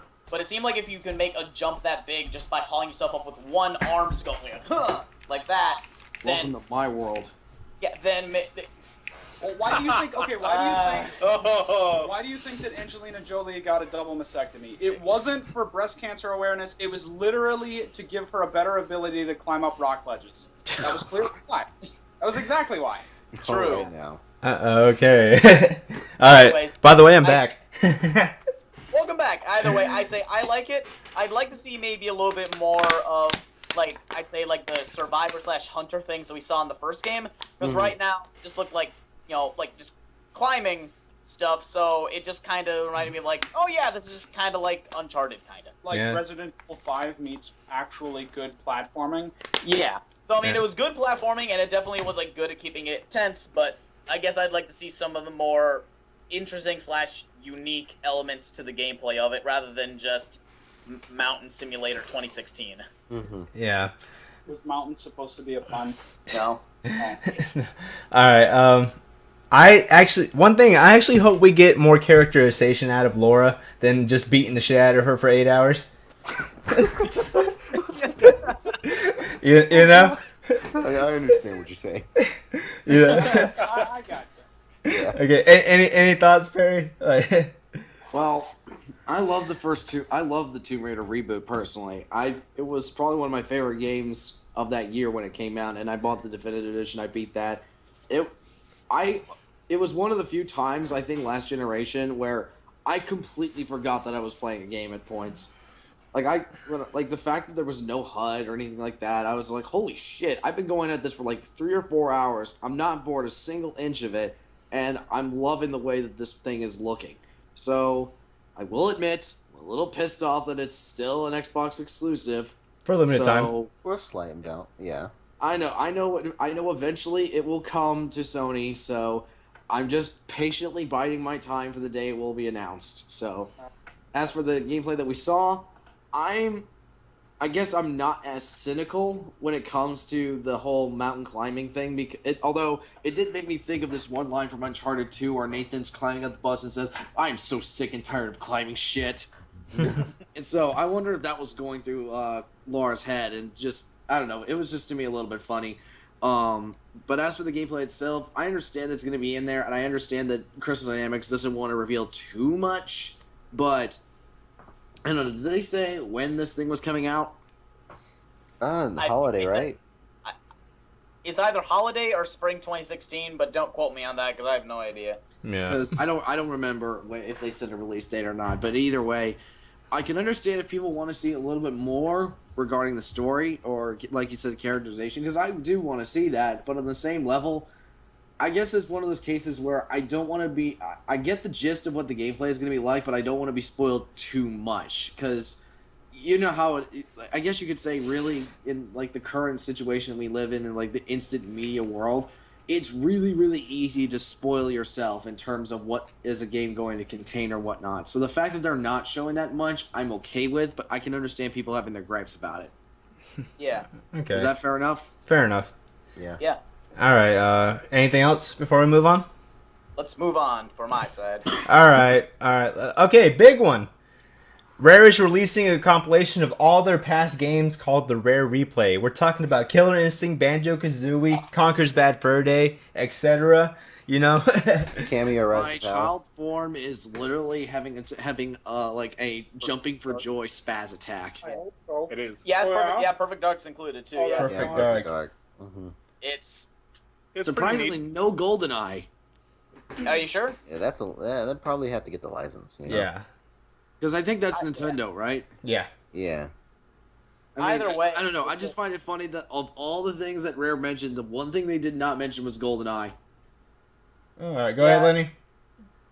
Yeah, no, it's a shame that it's GoldenEye. I hope it's on there. I mean, if it's not, that's a shame. But They would have made a bigger deal, I think, if it was. yeah, that's right. Perfect Dark wouldn't have been the first game they showed. Yeah, Right. that, Yeah. yeah, that's a good point. Right. So, but with that in mind, it's like, it's just, and I don't want to say this in like a negative way because I think this is actually like a good move. It's literally just pandering to the nostalgia of people who just want to play these games again and just putting them all in one really easy to access place on like modern hardware it's a smart move. It's like now you don't have to like take all the time it would usually take for like emulators or like buying them all individually on like whatever sort of virtual stores that you got. It's like there you go. It's just it's cool. It's not just pandering to the nostalgia factor. I'd say it's a very good way for. I mean, the people who grew up playing those games Yeah. are grown up and have their own families now, so they can play those games they grew up as a kid playing with their kids now. Oh, Which is- Banjo-Kazooie was my very first game. Oh, me too. It was perfect. Right. But I Oh, also it was remember growing up. amazing. I remember playing the Atari my dad had, and I played that all the time with him. So it's a great way to be introduced to gaming in general as a kid, playing those older games that were just fantastic. Because then when you have a kid, you can play ET with them. Nobody wants to play that. No. Even I think that should be labeled into a form of child abuse. No, because that would be filed under if or not you exposed your child to Battletoads. But that's another story. Speaking of which, Battletoads. That's on there. Oh my god. On there. Battletoads. Oh, God. Now Anything? you can actually call GameStop and you can ask for Battletoads, and they can begrudgingly say, "Yes, we have Battletoads." Oh yeah. Okay. Anything else on the Rare Replay before we move on? No, I'm happy with it. Jay- I'm happy with it too. Does it make me want to buy Xbox One? Probably not, but I will admit it does. It does make me kind of want to take a passing glance at it. It's like, well, I might want it if it's at a good price and maybe the console gets slashed a little bit or there are more games that I give a shit about, but it's still like kind of cool. Sorry, I'm playing out the scenario in my head as if I were in a GameStop, just mentally at war with myself. All right. But yeah, in short, I'm kind of cool. I'm cool with the idea. Mm-hmm. Cool. All right, so let's go ahead and move on. Sea of Thieves. We're actually gonna have to do a little abridged version on this one. This is Rare's new game. What do you guys think? Pirates. It's great. It looks amazing. I have been waiting for a pirate game like this forever, and I cannot wait for it to hit the PC. It should be great. Perry, what do you think? I would say this is Rare Creed 0 Pirate Edition. All right. Anything else for I we mean, move on? it pretty much it to me it looks like you basically took Assassin's Creed 4 Pirates and just made a game out of that and just literally glossed it over with a rare coat of paint. So I don't mind that personally, but it's not enough to really make me want to buy it. Well, it's gonna come to PC anyway, so Oh, yeah, ta-da! Right. It looks great. It's going to be great that it's on the PC. It's probably a hell of a lot of fun, and I would enjoy the fuck out of it.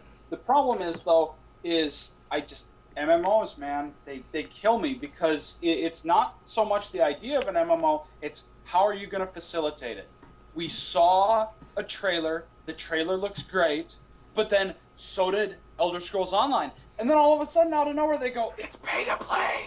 And you flip the table over, and you smash your TV, and you say, no! No! So, yeah, with an MMO, you can't really do it justice in like a normal like $60 retail game with something like Old Republic or any other big MMO. You kind of need like say a half hour to an hour demo of it to really give a sense of like, okay, this is how it's gonna work. Yeah.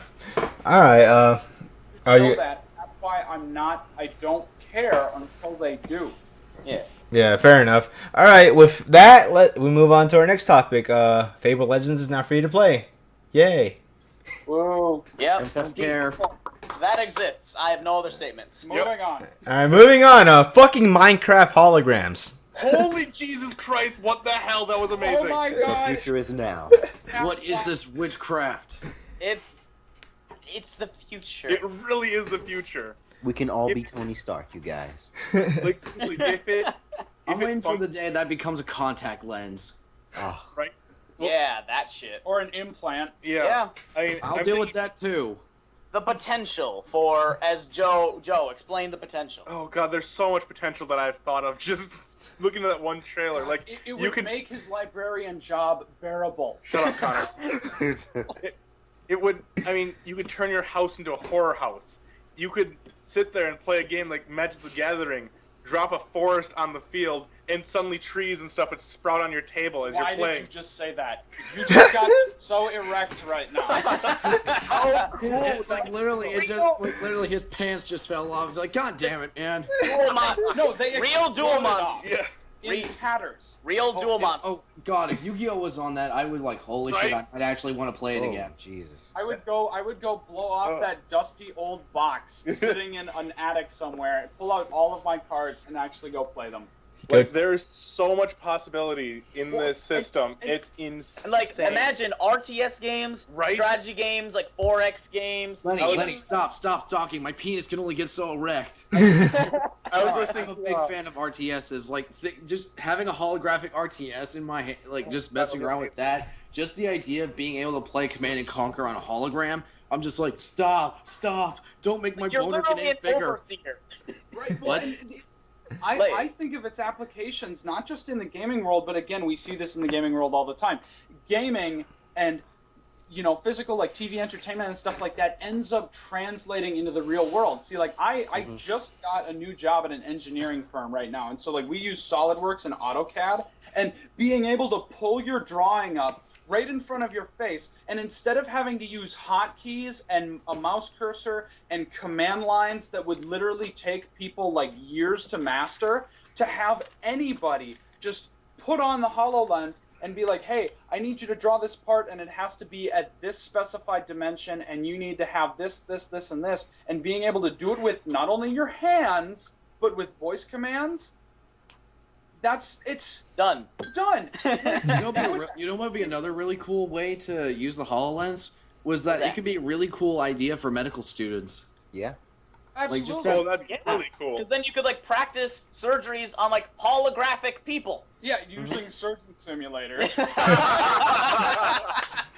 That Like- would be entertaining. Okay, That would be amazing. okay, slightly less exciting and dangerous. You Okay. could, like, okay, imagine if you had something like this, but like built into like your fucking windshield or something, and then you could have it tell you like weather information, traffic information, have like a fucking GPS where it literally Mercedes-Benz draws. already does that. Imagine that where it's like they literally draw the directions of like your GPS on the road in front of you, like project it onto Oh, the streets. thank so you you, go on. Christ. Yes. No, Okay. That's amazing.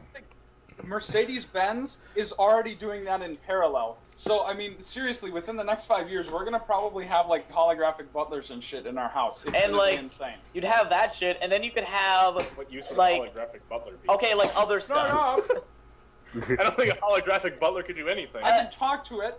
An ego boost. Yeah. The fact that you have a butler at all, even if it can't do anything, is enough. Yeah. Also, the idea of just being able to play games or watch movies on your wall with just the HoloLens sounds really appealing to me. That And is really cool. Also. Yeah. No screen. Yeah, like just that. I mean, imagine other stuff like Skype. You know, like you could just have that shit where like the other person's like camera views would just like show up in like the corners of your vision, or like I don't know, whatever wall you want to do. Mhm. And It could be like Google Glass or something like that, where you have the HoloLens on and you can just see, like, have it like maybe, like, say if you're going into your like if you're in your apartment or your house and you're talking with someone on Skype, you have the HoloLens on and they fall and the image of them follows you around at different angles of the room, so it like attaches to a different surface. And then when you leave and go into your car, you can continue the conversation, but it's on like the corner of your windshield or something.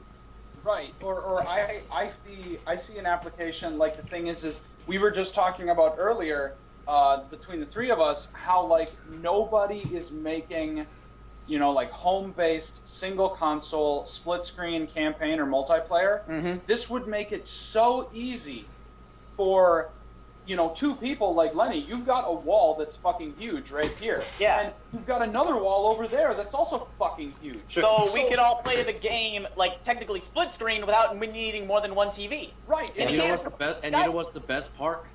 Right there. That cancels out screen peeking. It's the best thing ever. Right. Exactly. Okay, I didn't mean to talk about the future right now. All right. This is the future. Because apparently we're all goddamn visionaries, but we have to move on. Yeah, also the Minecraft part was cool too. I don't even use Minecraft. Moving on. All right, Gears of War 1's getting an Xbox One remake. Yay. Moving on to more important news. Gears of War is also getting a sequel. Gears of War 4. Yay. No. And more It gore. only said Gears 4. Not Gears of War 4. It's just Gears 4. It's just Gears 4. X4. There are 4 gears. Because Yeah. I don't even know if there's a war going on anymore. No, They're literally just gears, and it's the fourth Yeah. time they've done something important. This is There's no war. It's just gears. Just Gears. they try to adapt it to civilian life. Yeah. No, to be fair, I don't know if you guys were watching. You were able to see it as bad as I For a was. second there, I thought you were trying to impersonate Sean Connery. No. But the trailer, I was watching it on the Twitch stream, was so unbelievably dark. I couldn't see anything. I could. Yeah. Apparently, the YouTube stream was better, but the Twitch stream, it was unbearably dark. Yeah, no, I saw it on the YouTube stream as Yeah, I well, watched and YouTube. it was fine. really dark. Yeah, It okay, was dark, yeah. that's the thing about Gears games, though. They put you in brown settings, dark areas, It was stuff like like that. so dark you couldn't see anything except for the glowing flesh balls. I think that's the point. Yeah. it. Probably. Yeah, it was probably a dark area segment. But from what I did gather from what they showed us, it looks like we have completely new characters. Yes. I thought that guy was the guy from Gears of War Judgment. I never played Judgment, so Neither. I think what's his name, Barrett? I've never played any of the Gears of War. I just thought he looked. I played them all. Or I played them all except Judgment. yeah, it was probably buried. But okay, it might be a continuation of Judgment. Please tell me if it is. Comment section if you guys decide to comment on this. But let's go ahead and move on. We're gonna have to speed run through one of the smaller conferences. So guys, pick Let's which be one. through Ubisoft. You want to speed through Ubisoft? We can I'm be fine through with this. that. Fine. Yeah. Okay, so going through. Okay, that means we gotta go through EA first. Or do you want to do speed through Ubisoft then go through EA?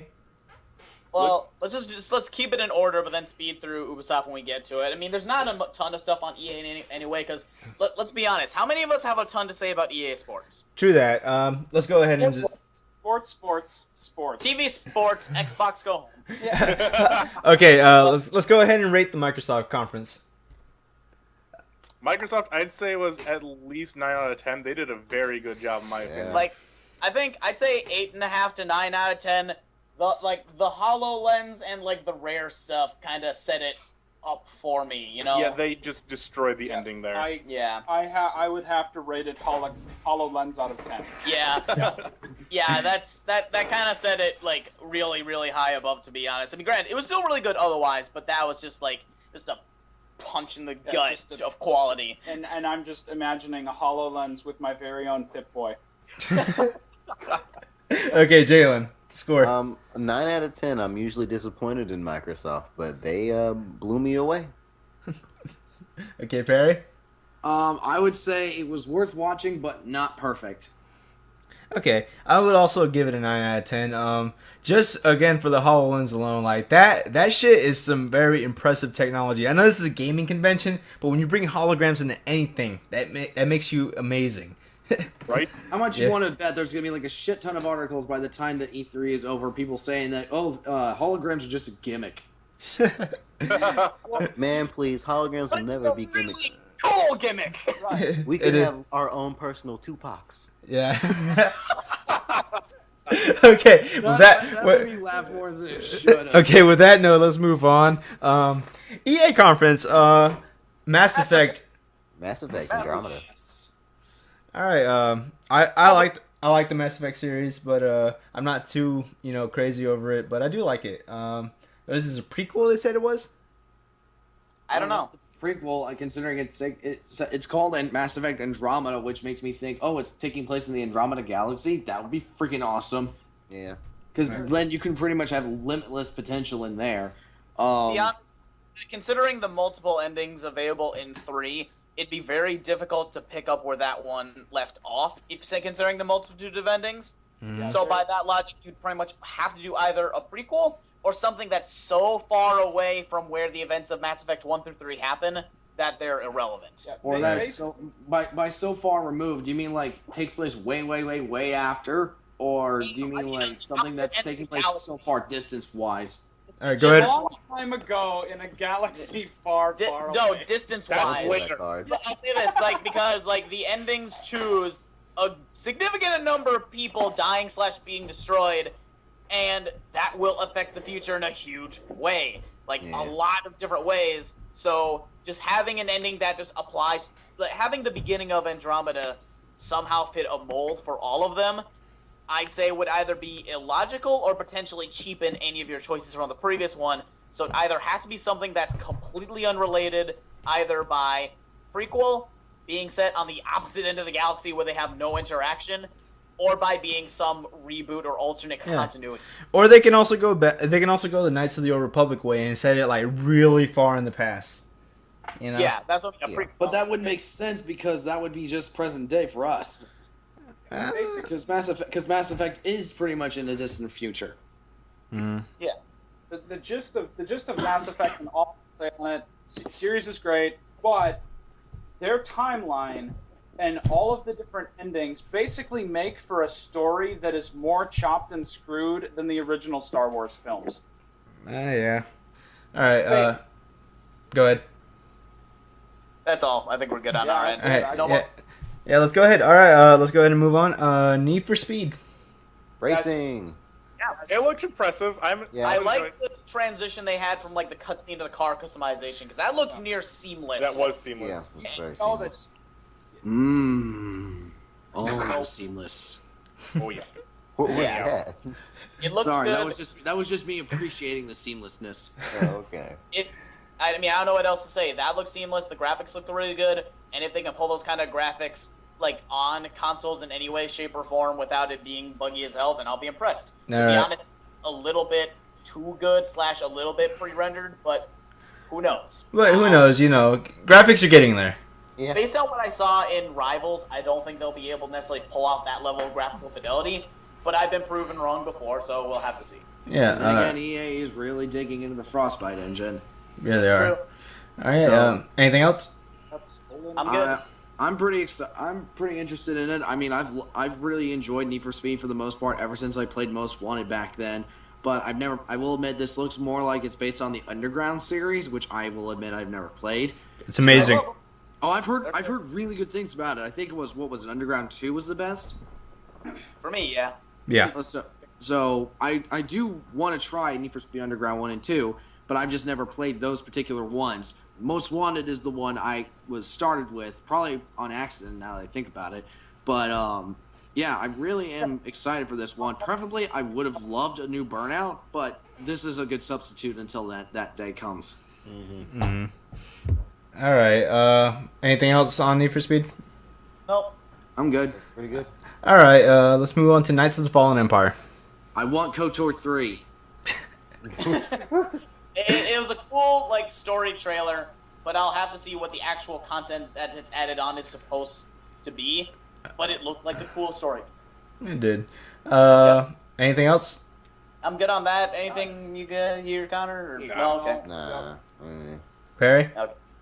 Me, like I said, I just want KOTOR 3. I will admit right now, I'm probably the biggest Darth Revan fanboy that I know. And from Knights of the Republic, I just love Knights of the Republic's 1 and 2 so damn much.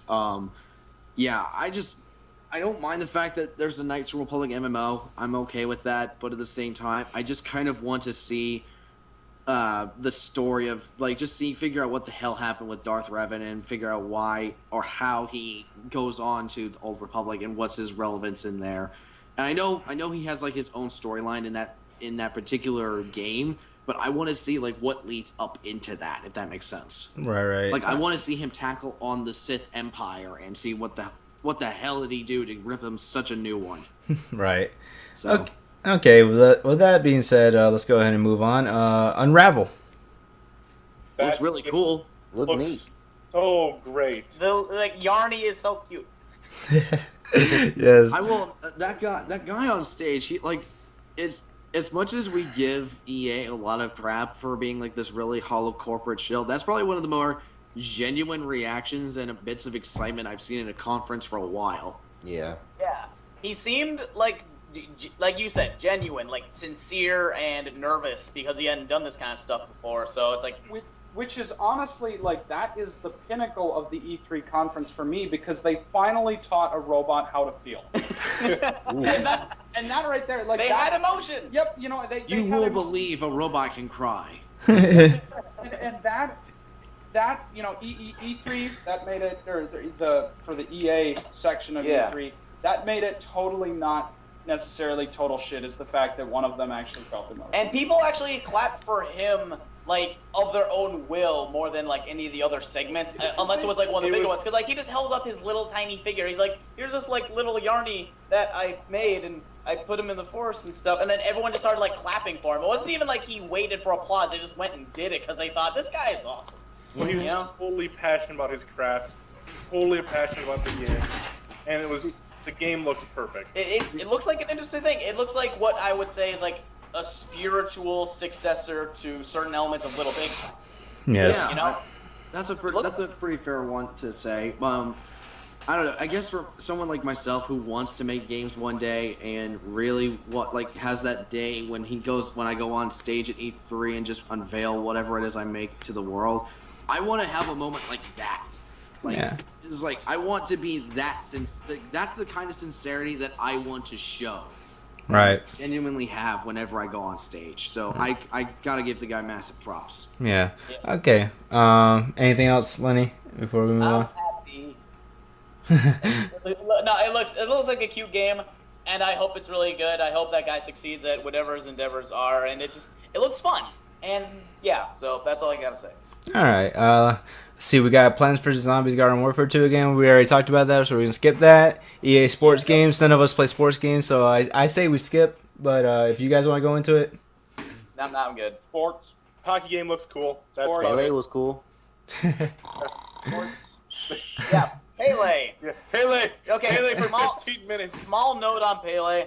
I would have been genuinely interested to hear him have an interview about the game, but I wish it was like a separate thing, pre-conference, post-conference, or like a featurette video added to like EA's channel, not taking up the middle of the conference when it's like him talking about like real soccer in the middle of a gaming conference. It's like, Right. He's a soccer legend, and that's awesome, but it's like the fact that after that everyone was waiting for Mirror's Edge and Star Wars Battlefront meant that a lot of people weren't like taking in what he had to say seriously. There's like, who's this old guy? We kick the ball? Get him off the stage. It's like when Grandpa tells War Story to uninterested Story youth. time with Or Pele. He's just prattling on and on. Meanwhile, everybody in the crowd is just checking their phone, waiting for him to shut Yeah, up. or like there was a cartoon once in the 80s, and Ronald Reagan came on and said like, don't do drugs, kid. And they went for 5 minutes about it. And everyone's like, who's this old guy? I want to watch Bugs Bunny right now. Smoke pot and inject heroin. Yeah, and so it's that. It's that I think that he did a good job of there, and it was probably very interesting, but everyone being focused on something else like kind of invalidated it, and it felt out of place in Yeah. a gaming conference. So Okay. With that being said, I guess that pretty much covers sports and Pele. Star Wars Galaxy of Heroes. All right, I will admit I did not look at this one. What is it? It's a mobile CCG game, right? yeah, That's what it is, yeah. It's They a didn't say anything else about it. just Yeah, that mobile was it. game. Live Oh. thing. Okay. 30-second segment, and that was it. All right then. Since it was that insignificant, we'll just leave it at that. Mirror's Edge Catalyst. Oh. It's pretty. It looks so good. And the first game, I am And like, if it's just as fluid as the first, of course they're going to make it even better. Like, you want to talk Hopefully. about... Oh yeah, they have a fucking grappling hook now. Yeah, you want to talk about fluid and seamless? I mean, Yeah. if Mirror's Edge can pull it off, like it back when Mirror's Edge came out, everybody was just, oh my god, I actually feel like I'm running. Like, it's not like stop and go, platforming. It was as fluid as it could have gotten at the time. It was momentum. There was, there's Right. oomph. You know, Yeah. when you hit the ground and you heard that splat. Oh. Ugh. Yeah, it literally, well, it felt like, okay, you're holding a controller, but it's like that feeling you get when you're flying around on a roller coaster, like the ups and the downs. Like I could, like when I was jumping from a ledge to a far off ledge, I could feel weightless. I'm like, oh my god, make it. Oh Yeah, my you get that like fucking God, that make drop it. in your belly kind of Right. feeling. Yeah. That's the only game that has ever gotten a physical bodily reaction out of me. And so I can only imagine how totally fucked I'm going to be playing. Did they announce that it was going to be used with VR? I did not catch if they did or not. The first one has it, so I Oh my suspect. God. Can yeah, you imagine it has with VR? Oculus Rift. You for the know first how one. many people Oh my will God. die? Like, they will literally be, like, okay, imagine the HoloLens. They'll be running through their house, and then, like Lenny here, they will jump off your back deck. Die. Yeah. Okay. Clean it up. And then you'll have to listen to that crunch. Okay, Perry, thoughts? Well, this might be a little hard to claim considering everyone else's reaction just now, but I am probably the biggest fan of Mirror's Edge that I know because I have literally bought Mirror's Edge on 360, on PS3, on PC. I have a giant freaking Mirror's Edge wall scroll poster literally hanging above my bed. It is literally as big as my bedpost. And it is about as wide, too. It's almost as wide as my bed. I freaking, oh god, I've wanted Mirror's Edge 2 to happen so much. I bought the soundtrack. I have pretty much almost every remix of Still Alive on my phone, and I listen to it in the car almost every day for a week, for the past 3 weeks now, in hype for this.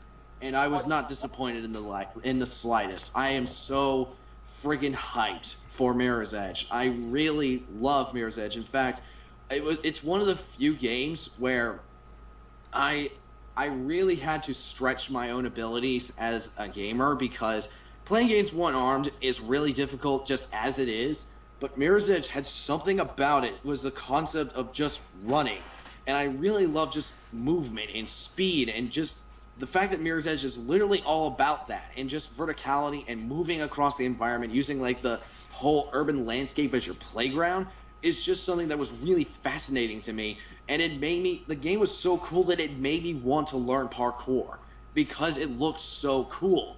And so with Mirror's Edge in particular, it was one of the few games like I really demonstrated a lot of like visible fanboyism because usually I'm pretty level-headed when it comes to most games, and I'm excited for them, but it's really rare that I just go completely batshit nuts. But whenever Mirror's Edge comes into play, I'm usually very passionate about when I talk about it, and it was one of my favorite games of the last generation. I consider it very underrated, and I'm just really freaking hyped. I don't know what else to say. I'm just so hyped. It looks so good. I hope that they have some form of Still Alive in there because that is literally one of my favorite video game themes ever. I mean, I even listened to the introduction. Like, do you know the menu screen for a Mirror's Edge theme, right? Yeah. Like the little menu theme. I even listened to that while I sleep. That is literally one of the most played songs in my iTunes library. I've played that song pretty much like counting when I'm sleeping, probably over 5,000 times. So to say I'm a fan of Mirror's Edge is putting it mildly. Okay. Also, want to point this out. It's actually a prequel to the first game. I'm okay with that. Yep. Yeah. The only thing that Perry does not own is a Faith Dakimakura. And if I told him that actually existed, he would go out and buy one. Oh my god. Wait, what doesn't exist? No, it's the Japanese love pillow, but it'll be emblazoned with Faith on it. Believe it or not, I would not buy Believe that. it or not, I wouldn't. I have limits, believe it or not. I do have limits. Okay. I've had some of my friends, like some of my characters I really, really like, that like Matoka Kusanagi from Ghost in the Shell. One of my friends jokingly said, I'm going to get you a body pillow of that. I was like, no, you don't. You're not going to get that for me because I will get rid of it as soon as I do. Because even I have a limit because I have a little bit of self-respect. Man. No. Life is too Connor short. doesn't. Life is too short to have self-respect or be anything other than irreverent and a terrible person. So, yeah. Okay, all right. This is going There's in a a weird. Rosette Steelbook that I do want to find, but it's only Spanish only. This is going in a weird direction. I say we move on. Agreed. I say we move on to some. I say we move on to some good old fashioned football and then ignore it. New Madden. There you go. Same as the old Madden, but a little bit shinier. There you go. $60 roster update. That's Brett Favre, 60 frames per second, 1080p. Let's go. All right. But this time there's cards. Oh! They have cards Oh! That Well, you now spend- I'll buy it. that you spend more money on. Yeah, no, this is all this is literally every time a new Madden game comes out, the only thing I look forward to is the really, really stereotypical, like overly like Glorified. no, like okay, you know the really obnoxious like gameplay highlights that those black dudes do because all they do is play Madden. Like, not touching on a racial subject, but those are absolutely hilarious. Connor, I, watch yourself. I'm just We're saying. on the internet. Yeah, that's fine. People don't say hateful or racist things on the internet. What internet do you go to? Apparently the one where COD doesn't exist. Okay. I go to Jesus Chan. Yeah, Do you think someone Go on the Jesus, internet, Chad. Yeah. No, and I'm serious. Like all of those little Facebook tags that I get tagged in, wherever it's Madden, it's always a guy who literally sounds like what's the guy who does crank calls? That one guy he called Walmart and pretended to be an Asian guy. That's a lot of people. No, but the one guy that you listen to 1,000,000 times. Is he a comedian? I don't listen to That calls. guy. That Oh, guy. Okay, that guy, the one guy. Dude. I'll remember it in like 5 minutes and I'll shout it out and like just completely off topic. Whoever you are, man, give yourself a round of applause. All right. Oh, Ownage pranks. Yes, him. Thanks for being 5 minutes too late. Hey, at least I remember like somebody. Yeah, but when he would call up Walmart and pretend to be like Tyrone. Yeah, Tyrone. That kind of thing, and you hear like this Tyrone character playing Madden and being overly enthusiastic about it. That's the only thing I look forward to from Madden games is going on YouTube and listening to those. Okay, all right, moving on. We spent too much time on football. Yeah, way too much time. Oh, How'd All that right. happen? Okay, Star Wars Battlefront. We actually got to see some gameplay now instead of just a big foot coming down. that gameplay looks You got to great. see 4 Bigfoots coming down. It was great, man. It was great. And we got to see an ATST being shot to death by a blaster pistol, which made me butthurt. That was a little much. I was like, all right. I mean, there was snow, and all Minnesotans love snow. Yes. Therefore, it's game of the year. Best game Exactly. 2012. Yeah, Minnesota 2015 Winter Simulator. I didn't Oh, and know yeah- Minnesota had AT-ATs up there. What have you guys been hiding up there? What the heck do you think we plow our driveways with? Took the words right out of my fucking mouth. Shut the fuck up, Mikey. Now that explains so much. Yeah. Okay, Yeah, man. so- How do you think we make it through the highways unless we have like, fucking Okay, the other one? Which name I Wonder forget. my mother hates winter so much now. you guys have seen those? You guys have seen those snow blowers with the little hooded cabs over them that Yes. are made out of Yeah, plastic? yeah. I'm gonna superimpose one of those on ATST legs. I'm totally gonna do it Do it. now. It's gonna be great. all right. So the game looked great. The scene we were shown was the recreation of Battle of Hoth. Yeah. God, what character were they? What character type were they playing? They were just like regular rebel, right? They showed off a few, I think. Yeah, Yeah, because they showed off a multiplayer fight, right? Mm-hmm. Yeah. Yeah, and they switched between each side. Like some of them had like rifles, some had pistols, some of them had rocket launchers. So it was like a multitude. Yeah. So Yeah. game Then looks they fun. Then they played as Luke and Vader, and that was cool. Yeah. Yeah. Game looks fun. I think it's gonna be good, but I don't think it's gonna top Battlefront 2.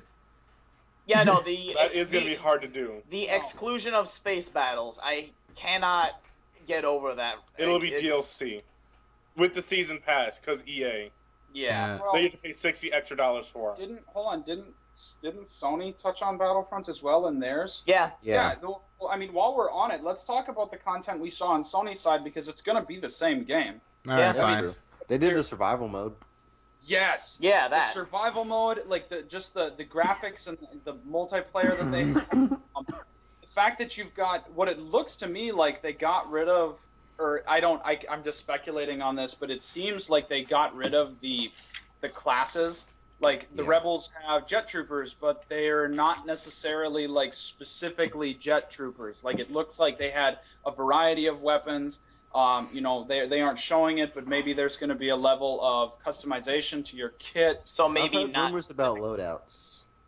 Well, yeah, maybe it's loadout focused instead of class focused. Right, exactly. And so that right there, Does EA know how to make anything that isn't class focused? that's a good question. True that. True that. It's probably because Call of Duty has patents on loadout focused games, so they can't.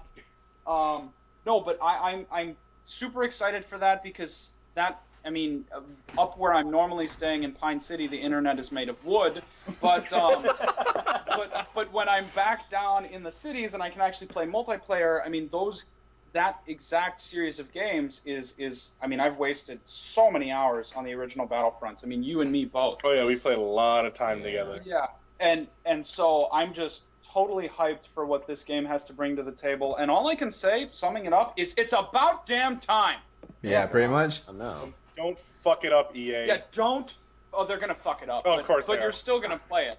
Yeah. They'll launch and they'll probably crash a bunch, but they'll fix it in a few months, and everyone will be fine. They'll fix it in a year, like Battlefield 4. Yeah, one, they're gonna do that, and two, they're never gonna fix Origins, so there's that problem. Well, we don't talk Origin if we don't have to. No.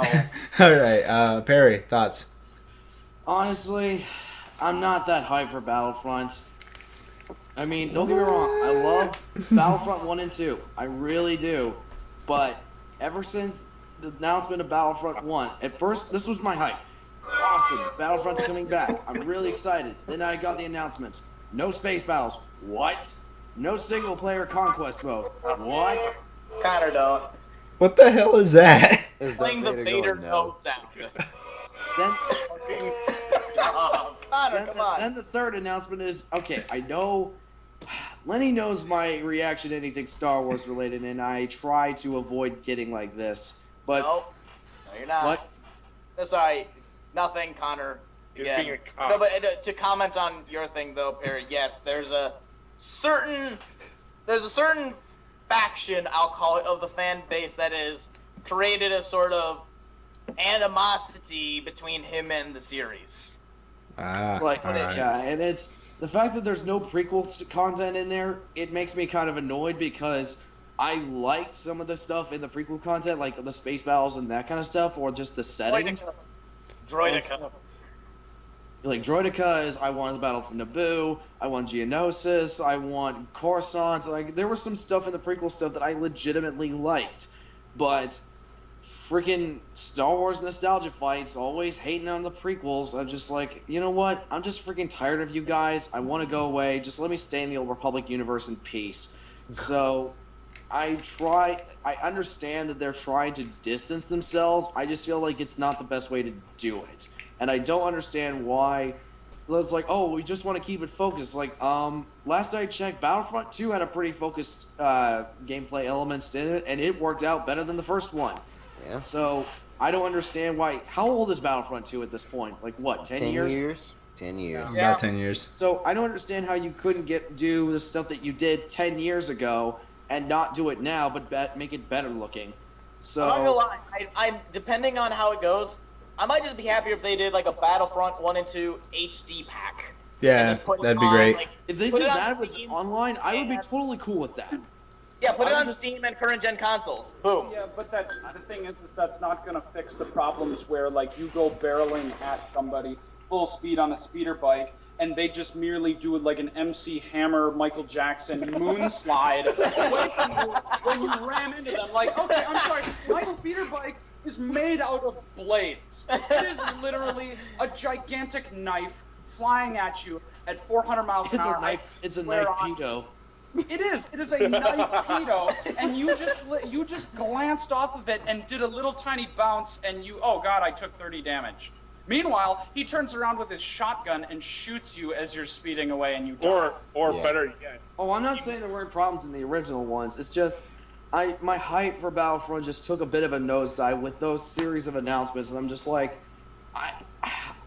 I love the scale of it. It looks really big, but at the same time, it just makes me think, okay, it's not really showing me anything that the original 2 Battlefronts did and didn't do better. Better, yeah. And it was just one where I was like, okay, you're basically recreating the Battle of Hoth. Whoop-de-doo, I can play Shadows of the Empire while doing that. Just replay the opening of Shadows of the Empire. Boom, you've got the Battle of Hoth right there. So the only thing I can say in its favor is that it looks really, really good, and that's about it. I mean, it probably I'm sure it functions fine. I'm sure it's gonna play fine. It's just one where I just don't understand the content being cut from it or being absent from the get-go. Just why that's a thing at all. When you know for a fact that if DICE was going to, they could make some of those battle scenes from Star Wars look epic as shit. Mm-hmm. And so I would love to do that, but lo and behold, we can't do it. That's So, EA v EA. You'll get it I this know. season, 2 months.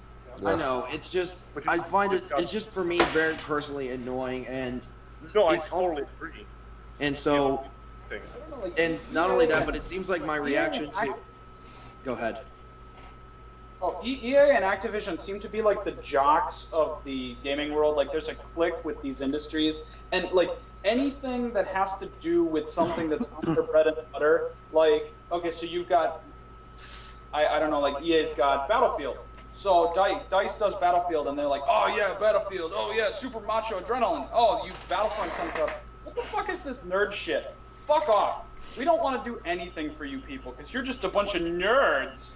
Nerds. Play a real game like Battlefield Or Madden. or Madden. Uh, Because macho. Joke's on you, Jocks. I'm the one who's seeing League of Play Legends. for 15 minutes. Joke's on you, Jocks. I'm the one who's seeing League of Legends playing in Buffalo Wild Wings. What do you think of that mess? All right. That's a thing. All right, we got to move on. We Yeah. we need to jump off the Star Wars hype train. All right, so here's how the whole Ubisoft conference is gonna go. All right, if you liked the game, yay. If you didn't like it, boo. All right. got Can it. you also have don't care as an option? Yeah, sure. Why not? All right, I'm gonna name them off. All right, South Park: The Fractured. Yay. Yay. Don't give a shit. We'd rather just watch South Park. All right, I don't watch South Park. all right. You should. It's good, but all I right, don't care for it. all right. Butthole, which is funny as hell, by the way. Which is why I said I don't give a shit. It's just the immature me coming out. Yay or nay? Yeah. But it's part. That's all South Park. Yay. That's all part Yeah. of the same thing. Yeah. South Park. Sometimes. That part- The fractured but whole. The fractured butthole. Yeah. Leave Yeah, the, that's leave not the, just leave the separate thing. terrible entendres to Insomniac. Okay. All right. For Honor. Yay. Yay. Don't care. Okay. The Crew Wild Run. Nay. Boo. I don't care. All right. People still play that? Okay. Yeah. All right. Trials Fusion Awesome Levels Max. Yay. Yay. Yeah. Great name. Yeah, Not yay. really. I'll give it a yay. Okay. The Division, featuring the Dark Zone. Yay. Yeah. Yay. No. We'll see what Ubisoft does. Yeah. It could be a turd. It could be the best game ever. We don't know yet. Yeah. Okay. I know, but nobody else does. Anno 2205. Did anybody care about that when it came out the first time? I am yeah. unfamiliar with the series, so I don't care. I'm saying yay because it looks neat. Okay. Yeah, well, so did the last one, and nobody played. I'm it. saying yay because I'm an RTS fan. All right. I'm saying I don't care because I don't know too much about it. All right. So Just Dance 2016 and with a limited streaming dancing service. Don't care. No. E3 Game of the Year. Can I just say Boo is what I have to say. No. Okay, Jason. I'm gonna go ahead and skip this next one because it's also Rainbow Siege. Trackmania Turbo. Yay. yay. Yay. Super Yay. Yes, yes, surprisingly for me. Yay. Like Ridge Racer, but with hype. Yay. It's like a modern day Hot Wheels. Okay, Assassin's Creed Syndicate. Yes. Yay. Do it, Okay. Sony. Do it during Sony. Oh, hurry up. Just say yay. Okay. Yay. Okay. Ghost Yes. Recon Wildlands. Yes. Yay. Yay. Yay. Yay. Yeah. Yay. I'll go with yay on this one. It looked cool. All right. So now that's taken care of the way. We did it in like 5 minutes flat. All right. Yeah. What would you rate that conference? Like a B. 7. C-ish. B minus. A fun 5 out but of- flawed. I'll use my rating system of fun but flawed. 5 out of 10 because I fucking hate Ubisoft. Okay, so you mean biased out of 10? No. The Okay, conference is I'm fucking just gonna garbage. give some quick context to this. Joe has bought like 3 Ubisoft games last year, and all of them basically failed to work at launch or had extremely bizarre yet like very obvious glitches that should have been fixed before it was launched.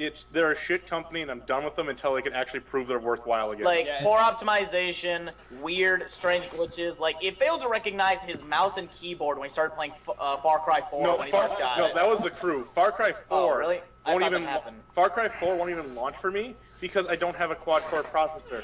Which video games don't take quad-core processors into account. They literally cannot figure out how to make it work for normal computers, so they just decide not to. They changed the requirements from dual-core to quad-core after launch. All right. Is that it for scores? For hours, but yes, that'll be it for me. Yeah, that's another. Yeah, never mind. I could talk about that too, but that's mad. Neither of us. Here's the thing: we both pre-ordered that game, full bore, all of our money, and neither of us have been able to play it since we bought it. Okay. All right. Moving on to let's call it the By the way, big did boy. we rate EA's conference? No, let's go ahead and do that. Sports. What about I'll sports? give it the same. I'll give it the same rating of fun but flawed. I rated sports out of 10. I'll give Out of 10. I rate it Pele out of 12. There we go. All right. Good job. Moving Yeah, on to you're the right. big boy. Moving on to the big boy of the night. Sony. God. They fucking started with Last Guardian. Oh my Last goodness. fucking Guardian. Final.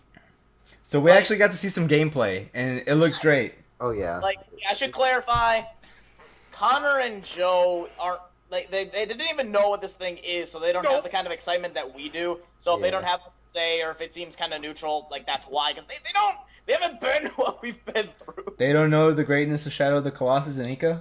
Like Okay. tomorrow, I'm just gonna play Eco and Shadow all day. Process. I had friends who played it. I never got into it because, again, I had a stunted childhood where I was literally deprived of consoles until my parents found out, shit, we can't keep video games from him because he just buys them on the computer. And then they gave up, and so that was that. And then you turned into you. And then I turned into me, which is to say, a total tard. They had something going, but then I. All right. And back to the game. Anyway, yeah, back to the game. I would love to say that I could be more into it. I recognize those games for what they were. I mean, Shadow of the Colossus was not only fucking huge on scale, but it was an awesome fantasy story. I mean, Beautiful. Yeah, beautiful. I mean, Yeah. for its time, I think it was at the time it was pretty underrated, and people really only started appreciating it, like kind of like Mona Lisa, how Leonardo, DiCaprio. yeah, DiCaprio, yeah, how Leonardo DiCaprio has to die before they finally give him an Oscar. All right. Go ahead. But on the game itself, it looked beautiful. Chicken Wawa. Yes, the puppy griffin, as I call it. His name is Trico, by the way. Draco. What? His name is Trico, by the way. Really? Yeah, he's named after the project name. The project name for The Last Guardian was Project Trico. Yeah. Right. So Trico is awesome.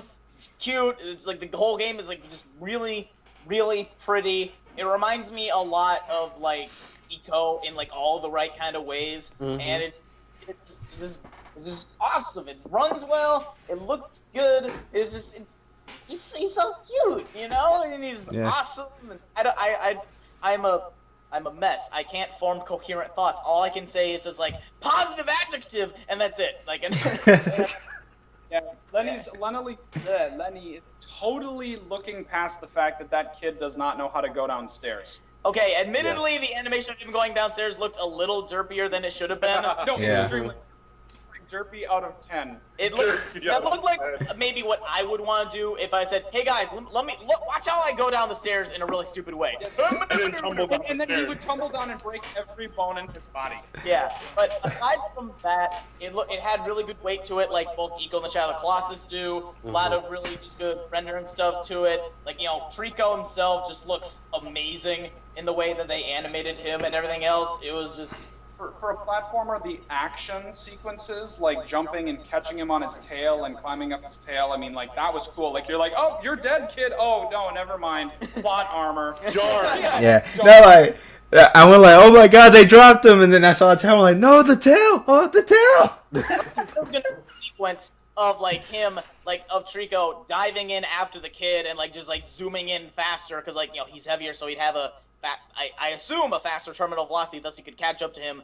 But then he's like, oh shit, how are they gonna fly off? His wings aren't grown yet. Right. So, but Right. I guess my thoughts are Push a log into his mouth. I'm very happy that we have solid proof that it exists / still is being made, and I'm impressed with the graphics of it. And that's kind of all we really have to go on for now. So I'm exceptionally pleased. And Yeah. tomorrow, Sony is going to open a Kickstarter program to fund it. Now hold your horses. That's later. Hold your puppy griffins, sir. Chicken Wawas. So that's my thoughts. All right. What? Go ahead, Perry. Okay. Well, first off, I gotta get this out of the way because I just remembered the name. It's like, but literally when you said Trico, I literally just thought of the Pokemon. Because it's literally pronounced the same way. Yeah. But, no, with Last Guardian, I was so hyped for this one because this is Shadow of the Colossus, along with Knights of the Republic, is one of one of the three most significant games I played during the whole Xbox, the original Xbox, GameCube, and the PS2 era. I call it one of the triumvirate, and Shadow of the Colossus is one of them. And Shadow of the Colossus is like that was the first video game that I ever saw a review for back on like the X-Play days when Adam and Morgan were hosting it, which was awesome. And it was the first review I ever watched, and I literally looked at the reviews like, holy crap, it looked so good. The soundtrack sounded so great, and I literally the same day I saw that review, I remember going to Walmart, and believe it or not, it's one of the few times I actually will go into a Walmart. I went into Walmart. I went into the back where the PlayStation 2 games were. I literally asked my mom to help me get Shadow of the Colossus out of there. I went home, played it, and I was thoroughly blown away in terms of what a game could do in terms of scale, in terms of minimalistic storytelling, how a lot of it can just be conveyed through the visuals. And so I really have a strong attachment to Shadow of the Colossus, especially its score, which I actually remember seeing a live performance, by the way, in Charlotte a couple years back, which was awesome. I even own the Eco soundtrack. I love the music. I love the aesthetics of Eco. It's, to me, like Eco and Shadow of the Colossus, if I ever had to make a top 20 games list, it would definitely be on there, especially Shadow. It would have to be like in my top 10 ever. So Right. Last Guardian, I was really hyped for, and the fact that we even have solid gameplay proof, I am so down for it. I will admit, during the course of the presentation, I felt like the player was intentionally trying to be slow just to increase the tension. So maybe that's just me. I was just overanalyzing it too much, but I was really, really happy with seeing how smooth it ran, how beautiful it looked. I can't wait to see what the whole thing is going to entail, like what's the actual story, and how much, because apparently this thing has had a lot of problems in terms of development. Obviously, it's taken this long. So I'm wondering, like, okay, is the same game that we saw way back when it was originally announced the same thing now, or has there been a significant amount of change since then? Well, see, Right. the only thing I noted different is that in the initial trailers there were like these like stone armor enemies, and now we haven't seen any in this one. So I don't know if that means they just didn't show them in this trailer, or if that means that it's shifted away from an enemy threat as opposed to the world itself being the threat. Which could, either way, it could be really interesting. Right. I'd be able to So- go either way. because Yeah. it seems cool. Either way, I'm really excited for Last Guardian. Yeah, I think we all are. Jalen, thoughts? Oh man, Perry, you pretty much explained everything. I have about the Sorry. same. Yeah, it's okay. I fell in love with Shadow, and then I got to play Eco a couple years after that. I mean, I remember me and my friend had a competition that who can beat Shadow Colossus first, man.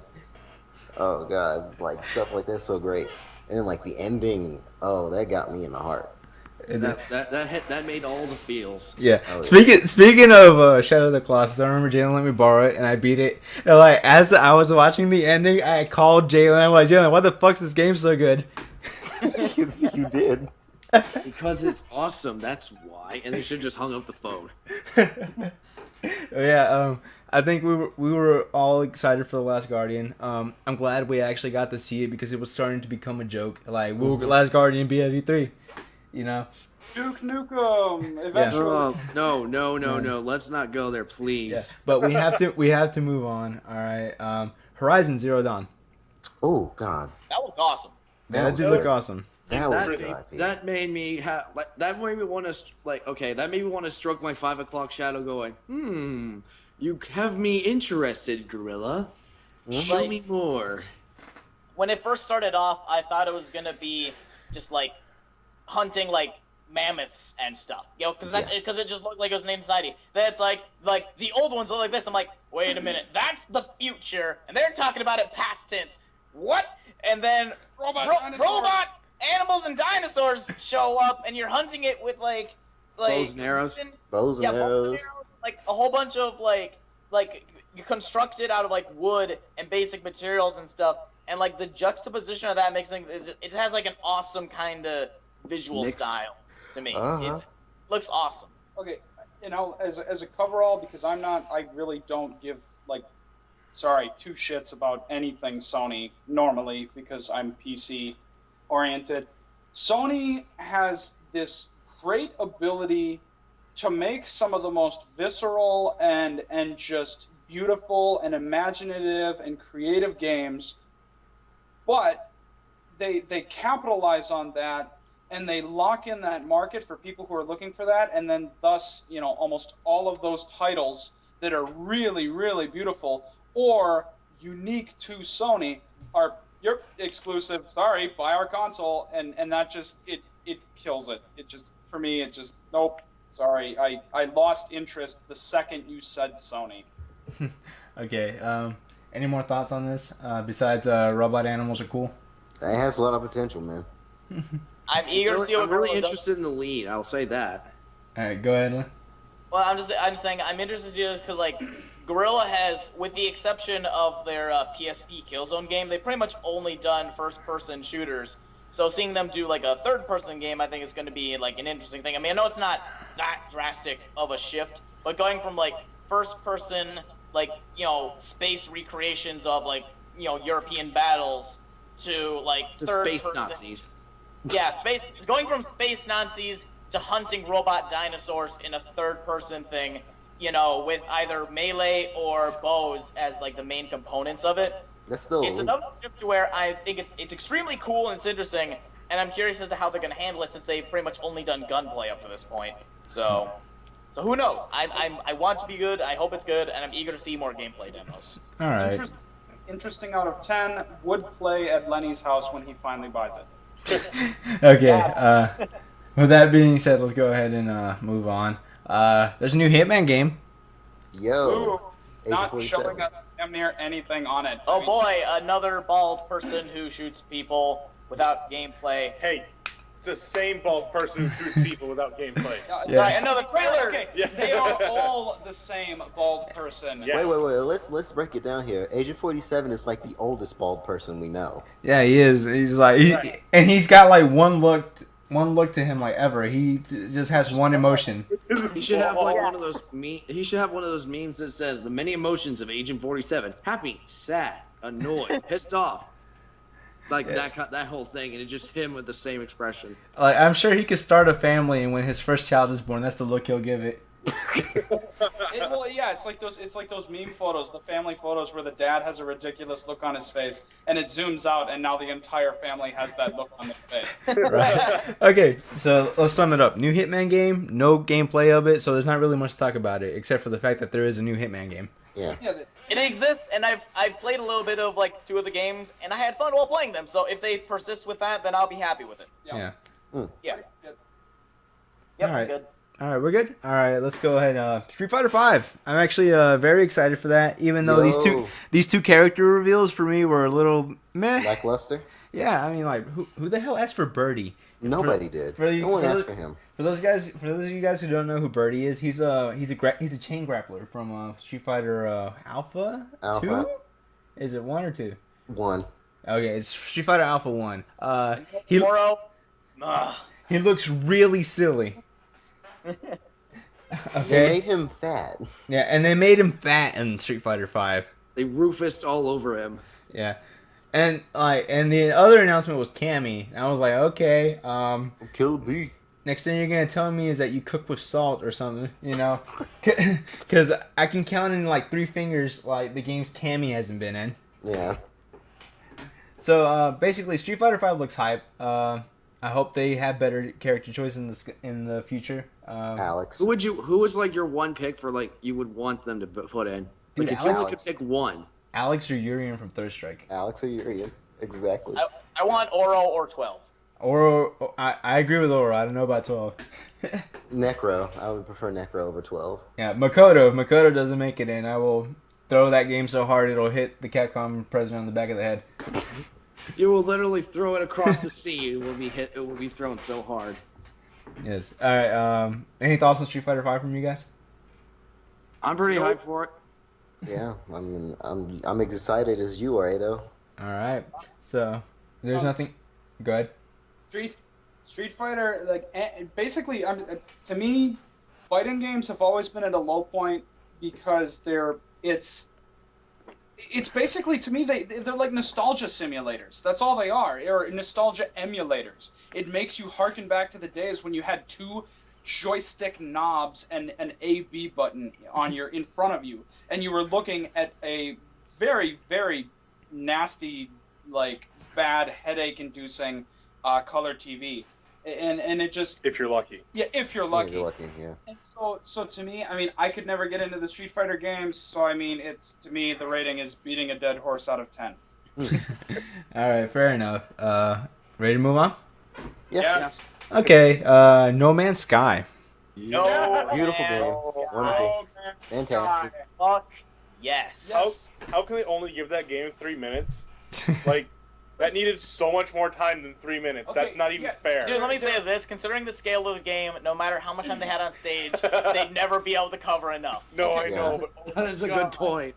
Yeah. Here's the thing, though. They should have done more, because he literally said, and here's space battles. Okay, we're done with space battles. Now I'm going to show you the universe for 2.5 minutes. Okay, yes, we get it. It's very big. And now we're going to jump onto a planet. Oh, look, fish. Oh, giant portal. All right, goodbye, everybody. Like, But you may never see that planet ever again. Yeah. You know, and the Yeah. thing is it was retardedly amazing. That's a pretty good phrase, man. I got a props for that. Yeah. It was retardedly amazing, and he did literally nothing. And I look at that and I go, okay, I'm sorry, your new Uncharted game crashed. That was your big unveil, and obviously we'll get to that later, but it crashed during the conference. You could have at least said, you know what, we can move Uncharted back, and we can have the guy at the end be No Man's Sky, and he can have, say, let's have 5 minutes instead of 3 minutes. Yeah, let him just show off like a new planet while they're fixing the little glitch. Yeah. Right, exactly. I would be okay if it was a 10-minute demo. Back to No Man's Sky. Yeah, just like, I mean, like, just all of that stuff. Because, I mean, like, I hadn't shown Connor too much of No Man's Sky up until this point. But, like I remember I was looking at his face when he went, like, from, like, the solar system to landing on a planet in real time. And he's like, no shit. Yeah, I basically just spit up the entirety of my rum and coke. It was glorious. I think his wallet literally cried out in agony at that point. Like I said, it's still buried somewhere in my backyard. All right. So, Too bad your credit card's still linked to your Steam account. yep, too bad I am like, oh, that's actually terrible. Why did you say that? But that's just it. Just the Oh god, I have the direct combat, deposit. the combat, and the Everything. Everything. the destructible terrain being used with your own weapons is just that's like the funnest way you could possibly do it. You know, it's just like. Right. And apparently you can use that honestly- materials to like build bases and houses and stuff. That's Honestly, cool. I don't want to see any more gameplay. I just want them to release it, and I want to explore it myself. I Right. want to learn everything on my own. You see, that'd be cool too. I mean, Yeah. it's like You know what's the scary thing about this?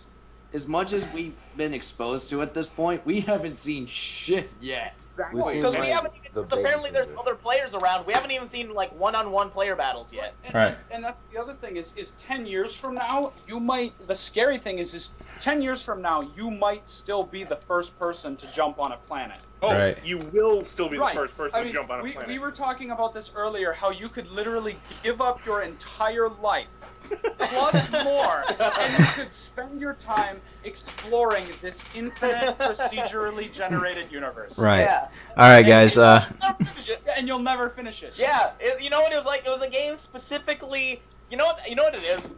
Like, you know that show, The Completionist, on YouTube? Yeah. What? Let's say he had a vendetta against him, and he's like, I'm gonna make a game specifically against you. A game that you will never get 100% on. Just fuck you. Try this out. Okay. Yep. All right, guys. All right, we gotta speed things up a bit. Let's start Okay. summing it up. Alright, summing it up. Too big for everyone ever out of 10 would roam the universe forever again. Okay. Alright. Summing it up, No Man's Sky will take my life. In summation, Christopher Columbus, modern day simulator, except for without all of the. Actually, no, I'm probably gonna murder indigenous people too. Yep, no, it's Christopher Columbus out of 10. Religious zealot in him. Okay. My thoughts on it are it's very big in scale. It's very ambitious. It looks great, by the way. I'm gonna literally get lost in that for forever. And by what you guys said about not being shown more, I feel like that would be the right move because the whole point of the game is to explore. You know? Yeah. That's what even if they start showing more gameplay, I don't think I'm going to try and watch it. I'm thinking I'm going to totally ignore it. Just block it. Yep. Well, and there are aspects though that make you wonder though. Like, is it going to be like Kingdom Hearts? Like, can you customize your ship a little bit? Oh yeah, I know for a fact there is ship customization. All right. Ship customization. All right. Yeah. Oh yeah. They don't talk about any factions. That's fine. You find that all out in game. Yeah, I think it's better lost to be found out. All right, we're gonna have to give like abridged versions of these next few ones. I say let's give like short versions of our impressions, except for the 2 bombshells that we got coming up. Okay. All right, next one is Let's save Dreams. those 2 bombshells for last. All right, next one is Dreams. It's by Media Molecule. Dreams. I would like actually try recreational drugs just to see what happens. Dreams looks awesome. It You does. don't need to do that. Just play Rez or Child of Eden. You're good. The only concern I have is, and this is one that Joe brought up, and I'm kind of thinking that too, is the act of creating everything just like using the like tip of the motion controls on the PlayStation 4 controller seem like that could potentially be a problem. So I hope there's an option to use like just the joysticks or like the some other form of doing it, because otherwise that might be limiting. Yeah. Well, I mean, like with games like this, it always comes with some kind of gimmick. There's always a catch. Yeah. So I hope that they have more than that, but even if not, it'll still be really, really fun and interesting. So. All right. So, any more thoughts on Dreams, guys? Wallace and Gromit look okay, yay.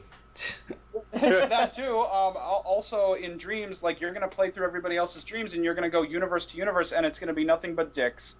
Yep. We're calling it right now. You're gonna go, oh look, another universe that is nothing but penises. Great. It's gonna Yup. be like that episode of Futurama. It's like, oh look, at a universe filled entirely with women. I'll save this for later. I'll say this quick. Someone told me a while ago that LEGO would never release a Minecraft-esque game because it's just more marketed towards kids.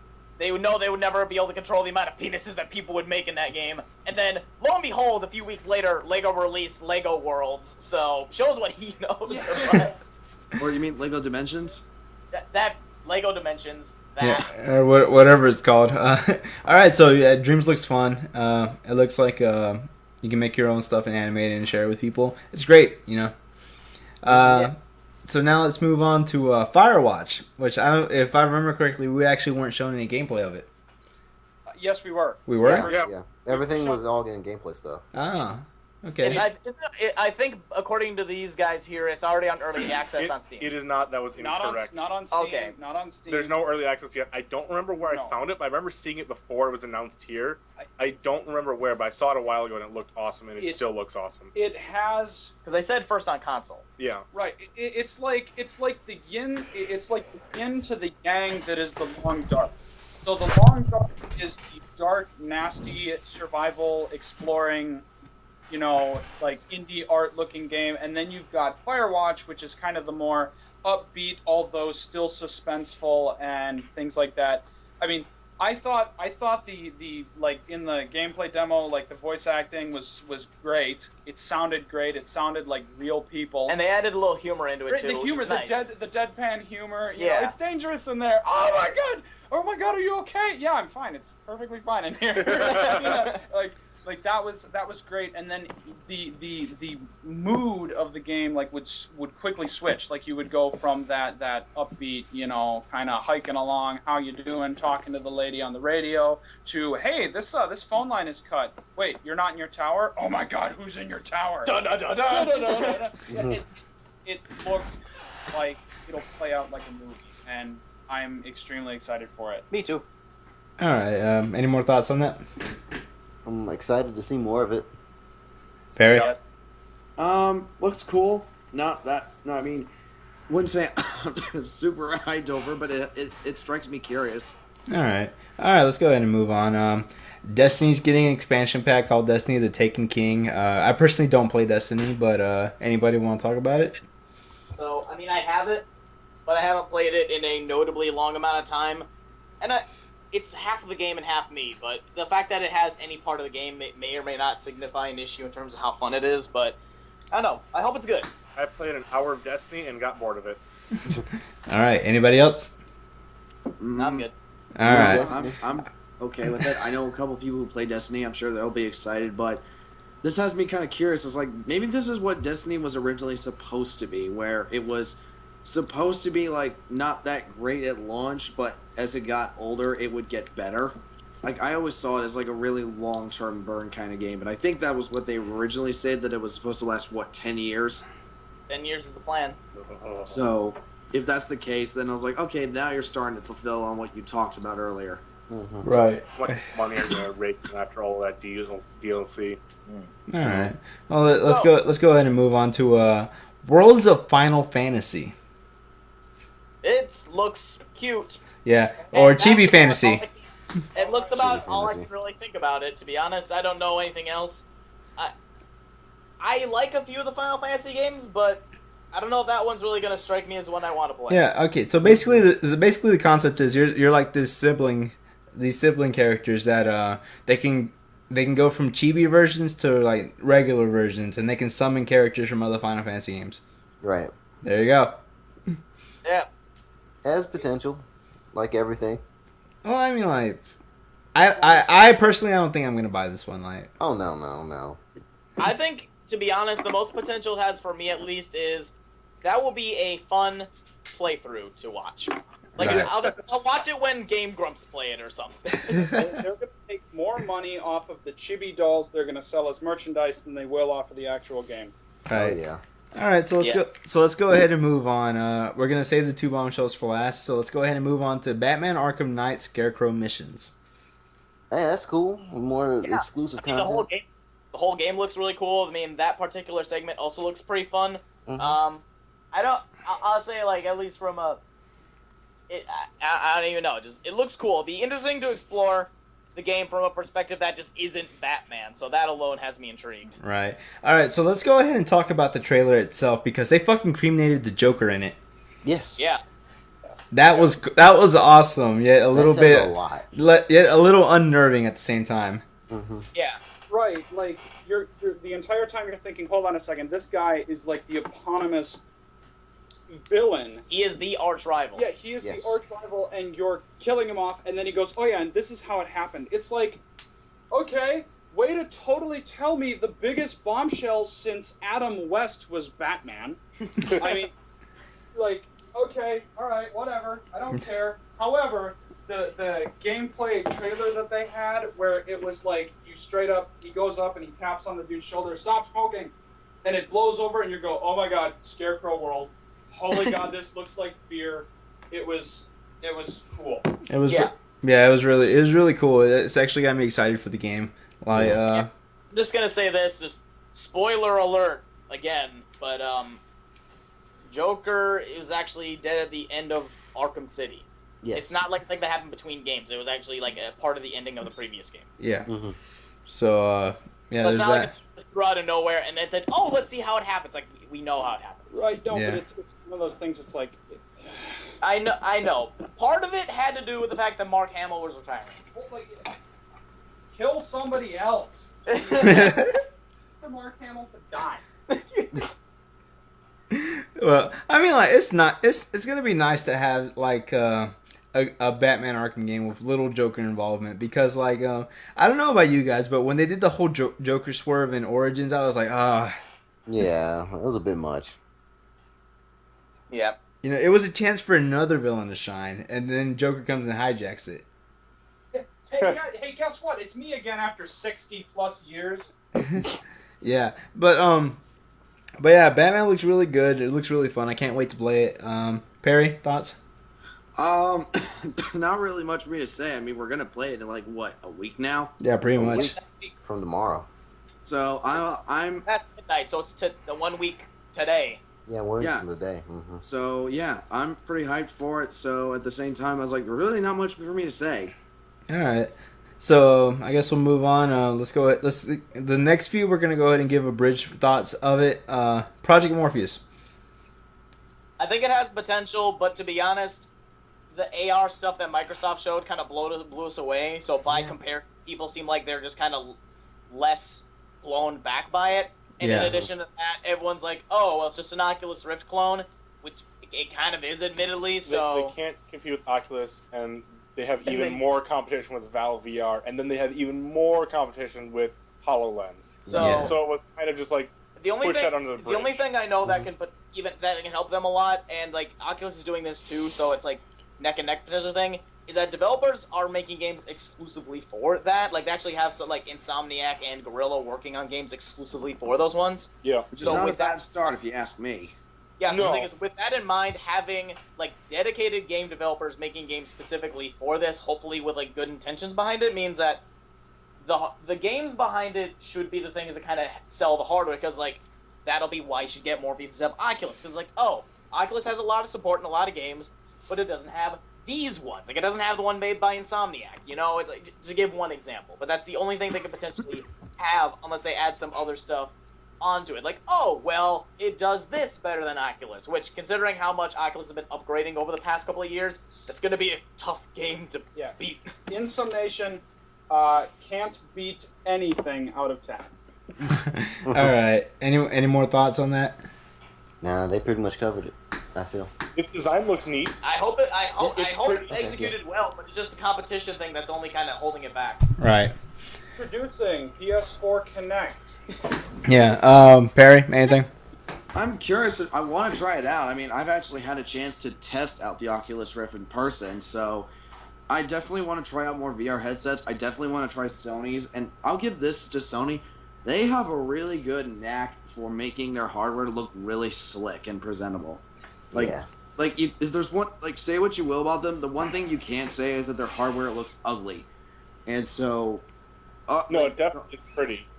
so It's the, pretty Oculus, the Project Morpheus, yes, it looks pretty, but I am concerned about the content that's going to be on it, and I really want to check it out, and I do wish it will succeed.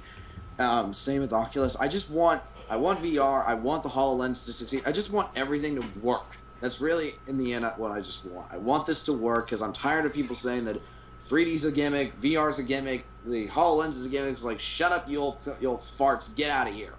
We're never gonna get to the moon if people keep trying to shut down NASA. So same thing. Right. So I'm sorry. I got a little bit more angry than I should have. Yeah, But all at right. the same time, I'm really curious about it. All right. So go. Quick side note: my companions are actually going to be leaving now, and We've got 4 more games. If we can blaze through them, so I'm not here until 2 a.m., I might be. Well, they get the 2 big bombs. They'll just take a while. Yeah, All right. well, you guys aren't interested in those Yeah, two we don't bombshells care about anyway. either of them. The fact that they said Kickstarter made me literally say, you know what, I'm going to go take a shit, and it's going to be more entertaining than whatever he has to say. Anyway, So just for the sake of them saying what they have to say about the games they know/care about, we should try and compress these last ones even further. Oh yeah. No, I mean, like, I was just. Yeah, go ahead. I was just planning on glancing over them anyway. PS View. TV service. The only Yeah. notable is the whole picking individual TV services thing, which sounds really cool. Other than that, it's all right. that's definitely neat, except it doesn't look like they offer HBO, so Game of Thrones, nope. Yep. Yeah. TV, PS4, go home. Yep. Perry. Yep. Anyway, so Yes, I you usually still just get wait for the shows to come out on Blu-ray anyway, so I'm not like that much of a stickler over it. yeah. All right, moving on. Black Ops 3, Call of Duty. There you go. Okay. Yep, Call of Duty. Yeah, okay. So you have a vomit-inducing hand ray, and you have a falcon punch, but you can't throw a grenade more than 5 feet. Yeah.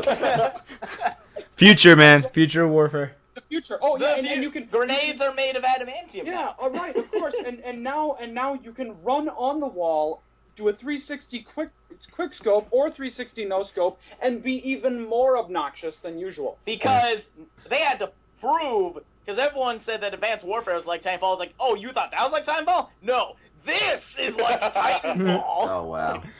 Awful MLG videos that are Yeah. going to come Oh up my with god. this. And well, I can't wait for the parodies of those to come out. Those are going to be great. Oh my god. Yeah, the parody MLG videos are going to be excellent. Right.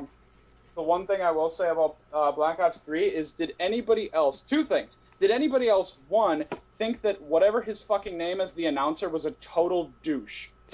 Like not even that he was presenting Black Ops. Like, he walks out in full Call of Duty logo wear. Like, I swear, if the camera panned out away from the trailer back to him as he was walking off the stage, I bet you he has a emblazoned endorsement from Mountain Dew and Doritos Yep. on his back. Yep. Oh my Literally god. NASCAR driver. All right. Doritos tramp stamp. Yeah. All right. Enough of the hate. We got to move on. There's one more. The sounds sounded like crap. Just literally the gunshots, the reloading, everything sounded like ass. Okay. Good to know. Okay, moving on. Disney Infinity 3.0. More than what you've been seeing with Disney Infinity, just new stuff. The Oh, boy. figures look cool. Yay, Disney. Hey, Disney. Yeah, new figurines basically. Yeah. Yeah, no comment, just more figures, so Yeah, moving on. All right, Uncharted 4. Yo, man, fix your game. It broke. Yeah, It's done broke. as much as the actual stuff that they showed when it worked, I thought it looked really cool. You had one job! Just show it. I mean, granted, the fact that it did actually like stop and not work proved that it wasn't like some pre-rendered thing. So Yeah. that was at least neat that it wasn't like just some pre-made video. On the other hand, it fucked it up. That was supposed to be like your coup de grace. Yeah. And no. Well, yeah, and then The power of PlayStation! Right. Like, Microsoft didn't even have any of that shit, and so, like, my inner fanboy is like, no, must deny flaws, and I can't now.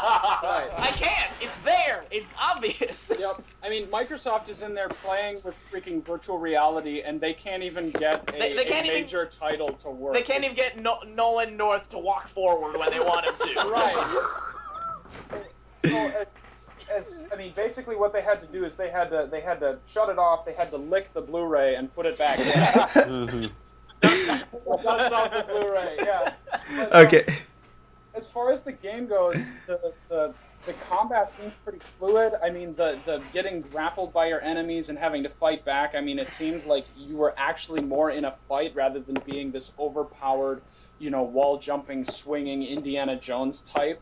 But there was still swinging Indiana Well, Jones. of course there You was, but expect that's Uncharted. You have to have it. You'd be doing it wrong. Right, Yeah. exactly. The combat was pretty great. I mean, just the physics, destructive environments, I mean, stuff that we come to expect in major titles, all looked good. The platforming was good, kind of that race against time in the trailer when they're running away from the van and then going through all the environments, the bridges, the water. Heck, even the bystanders seemed a little bit less like clunky. Yeah, they didn't just seem like AI programmed to get out of the way. They kind of scattered in a more realistic pattern. Pattern. Like that kind of stood out to me because when they were walking through the crowd and the guys started shooting up, it immediately made me think of Ghost Recon Advanced Warfighter when you had those kind of scenes. All right. In a couple levels. All right. So impressions of Uncharted 4. Let's give it real quick. For me, it looks great, but like there was that hiccup that made Sony actually look kind of bad because like this was their big thing. Like they were like, and this is how we end the show, you know. Mm-hmm. Yeah. And then the utter silence at the end when they show that one guy grab his head and then stand up and then just silence and then like a spotlight went out randomly into the crowd and then they just went to the reporters afterwards. And I was like, we're done? Is that it? No goodbye? Well, no, it was because the guy on stage who was announcing it was immediately fired, and so that's what you saw him leaving and going back to his office to get his things. All right, Perry, thoughts? Okay. I can understand everyone getting upset over the little hiccup at the beginning, and fair enough. But truth be told, I'm not that surprised that something like this happened. When the fact that they've had home run after home run after home run throughout that entire conference, and then this is the one thing that just screwed up. That's kind of like saying, okay, I'm willing to give you guys a little bit of a pass. Yes, it sucks that it happened. It's a little annoying, but I think we can have enough patience to wait for a minute or two to fix this. Because having done this before, trying to present a game to people and make it work properly is really fucking hard. And I've done this before, so I get the fact that it's gonna screw up a little bit. So I feel like people forget that at some level. Like, yes, it's a tad difficult, and yes, this was meant to be their coup de grace, and it didn't go as flawless as they hoped. Now, outside of that, the game itself, holy fuck, I want this now. I love Uncharted so much. It's probably it is another one of my favorite franchises of last gen, but I did a top 10 E3 list last time, and that one, literally Uncharted 4 was my number one pick of that conference, and so of E3. So this one, I don't know if it's going to be the same place, because after the two other bombshells that we got, but definitely my hype for the game, just because of that one minor hiccup, did not sway my hype in any negative fashion whatsoever. Like, I'm sure Naughty Dog realized that, okay, this is a little bit of a problem, we can fix this is not a big deal. So my hype for Uncharted is still as high as it ever was. I'm really excited for it. All right, that's great. So let's go ahead and move on to the final two things on our list. All right. First of all, let's start off with, it's finally happening, Final Fantasy VII Remake. Sorry, my associates are leaving and they have no comments on this, so goodbye, gentlemen. See you guys. All right. See ya. Series, By but the way, I know enjoy this is it. going to sound retarded, but are we You still guys, recording? It's been a lot of fun. Have a good night. Yes. Yes, we are. Okay, I'm just checking. All right, so Final Fantasy VII is finally getting a PS4 remake. And holy God. Shuhei, can I lick your feet right now? Oh my goodness. I want to, okay, I rarely ever reference this movie, considering I've never seen it, but it makes me want to go like Wayne and Garth from Wayne's World and just go, we're not worthy. Literally just start doing that to Sony. Just please, thank you so much. No, like those two guys from like Hercules who like worshipped Hades and just be like, "We are worms." Actually, that would be better. Oh, Yeah. nice. But, oh my god, literally that, as soon as, okay, this was my problem, my reaction. I don't know if this was your what was your guys' little reaction as the trailer was happening? At No. first, I thought it was going to be a movie, like a sequel to Advent Children. Yeah, that's what I thought too.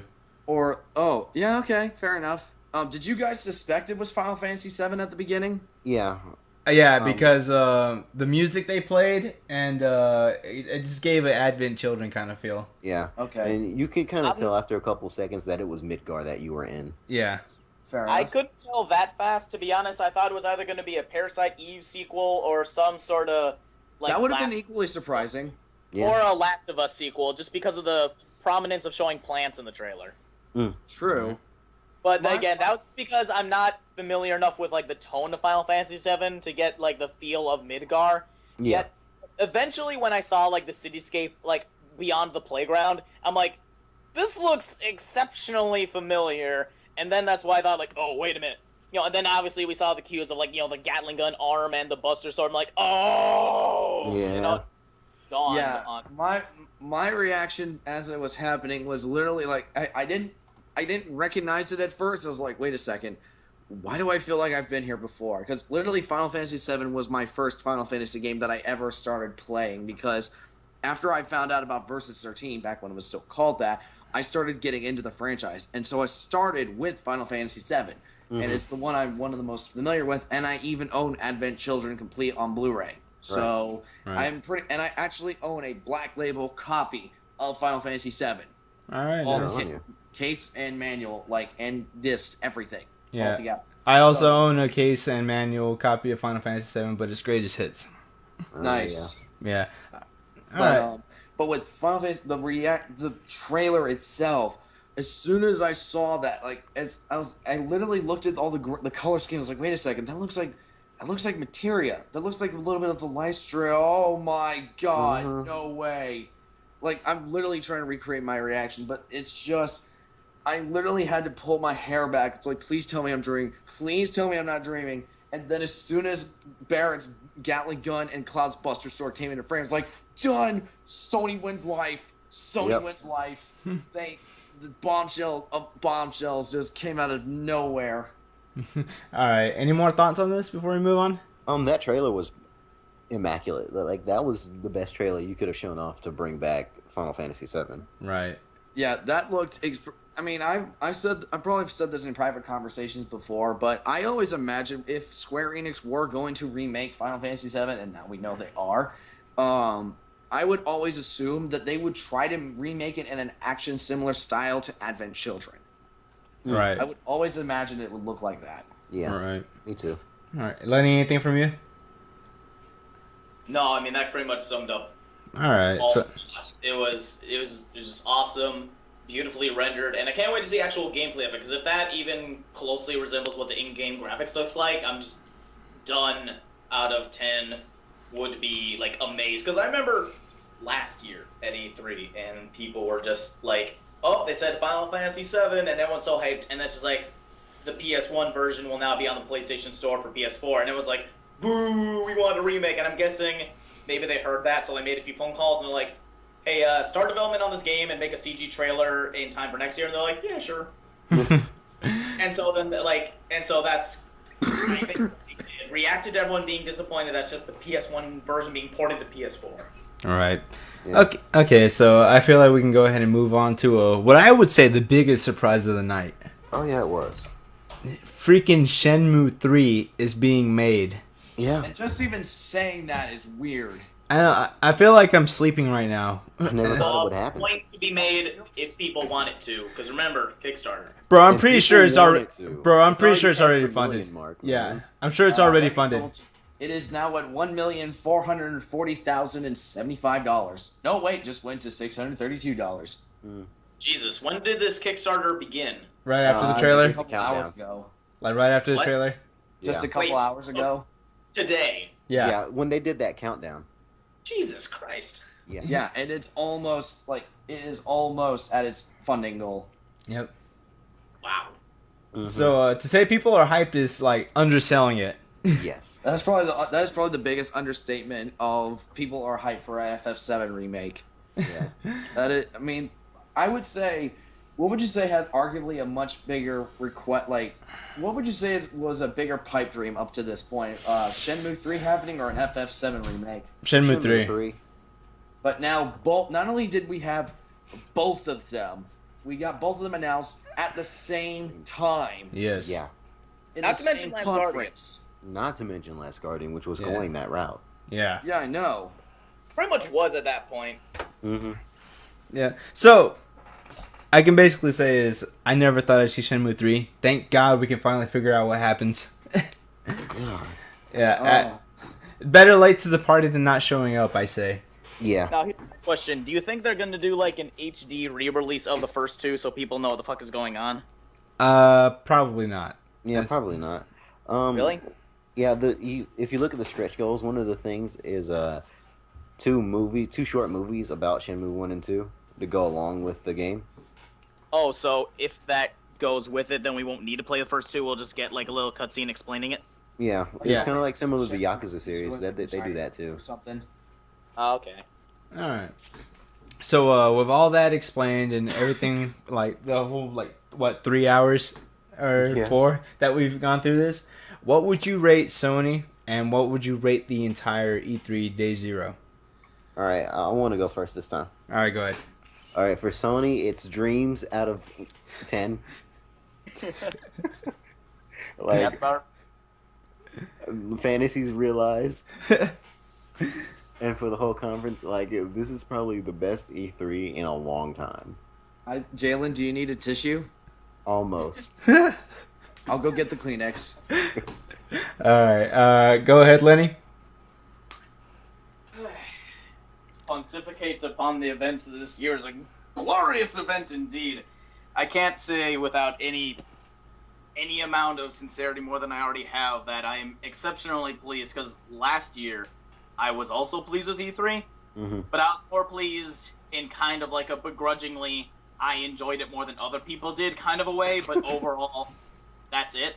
And I only kind of enjoyed it more than other people because I felt like people were harping on everything too much. And that it was just me wanting to be happy because other people were disappointed and nothing else. This year I don't want to be. Bethesda knocked it out of the park. Microsoft did way better than they did last year because we can't even make the TV, sports TV, Xbox turn off, go home jokes anymore. No, that goes to EA. Yep. Yeah, because that's EA now, and it's The like torch they has have been passed back. Yeah, they have EA Sports. They should do that. In fact, Sony, Sony talks more about TV than Microsoft did.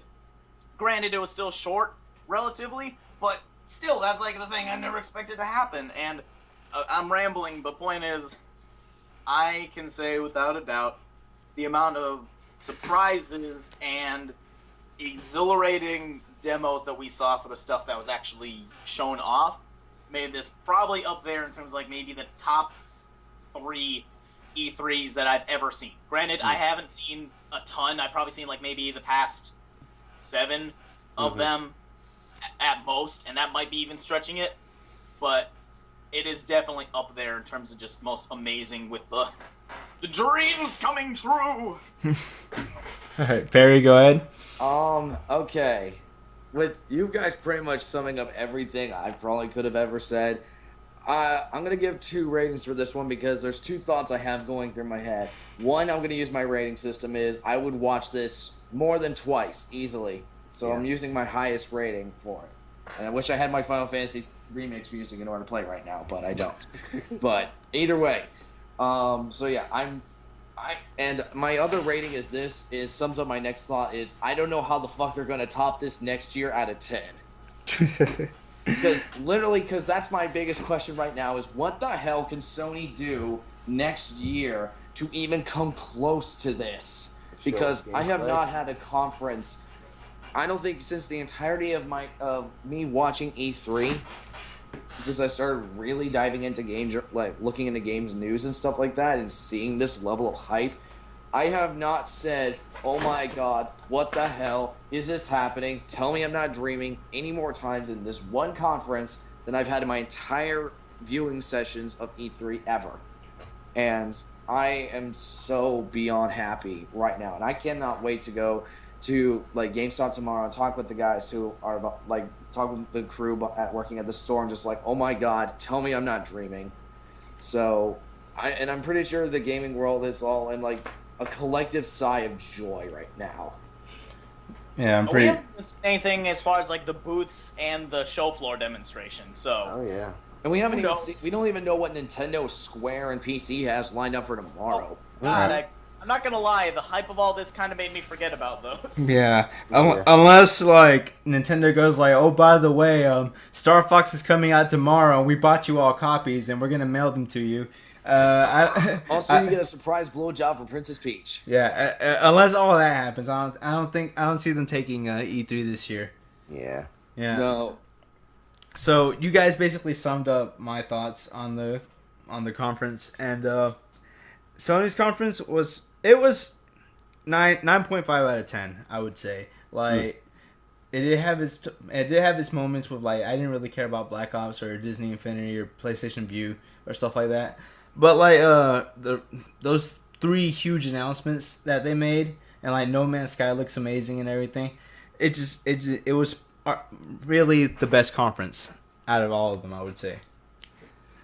I feel like people are going to be That's talking about this right. conference for a good while. Yeah. Oh, That's yeah. a bold claim considering how good Microsoft and Bethesda did. I mean, even though I'm a Sony fanboy, I have to admit I can't decide who had the best conference. Well, Like, as far as going off without a hitch, that would have to be Bethesda. But I think Sony had the biggest announcements. yeah, Sony had the biggest announcements. Microsoft had like the most impressive tech, and Yeah. also I'd say some of the more like happy announcements that we didn't know were possibly even going to happen. Because it's like the Final Fantasy and Shenmue and Last Guardian ones are happy because it's like we never thought they were going to happen, but we still were conscious of their existence. And Yeah. all Whereas, three are Rare happening games- at once. Yeah, like, but the Sea of Thieves thing, we didn't even know Rare was making anything in general, so that's like a pleasant surprise instead of a dream being realized. And then just fucking Bethesda just being, perfect and everything right out the gate. So, so it's hard. It's a matter. I'll say this: some of the presentations at Microsoft seemed a little dry for my taste, like a little bit too clean cut. Like we are the pinnacle of the best of everything. It just seemed a little bit too dry cut for me. But that might be my bias because maybe they sound more human than the Sony people do, and I've just got fanboy blinders on. But even regardless of that, the elements of it that I enjoyed make it hard for me to figure out who did the best. Right. Okay, so I think with that we're gonna call it a good first episode. A very long one at that too. Yeah, We're going to have to Yeah, split this in like 2 4 parts, weeks. probably. Yeah. There's a lot to Maybe cover. 3. All right. So with that, we thank you very much for joining us. We hope you enjoyed it. Like, comment, subscribe, all that good stuff. Thank you to Perry, Jalen, and Lenny for joining me for this. And we hope to make more of this in the future. We hope you guys would keep enjoying it. And what are your thoughts on E3? Who won E3? What was your favorite conference? Favorite game announced? All that good stuff. Leave it in the comment section. So I'll leave you guys with this. This was probably one of the best E3s I've ever seen. Would you guys agree? Oh, yes. Hell yes. The only thing that could have potentially made it better was like a gameplay demo of Kingdom Hearts 3. Yes, Mhm. I agree with that. But besides Yeah. that, it was pretty great. was Just watch amazing. tomorrow. By the time the PC show shows up, then Half-Life 3 is announced. Yeah, Yeah. Then the internet will really lose its shit. yeah. Yeah. So with that, we will see you guys later. Thank you so much. See ya. All right, you guys.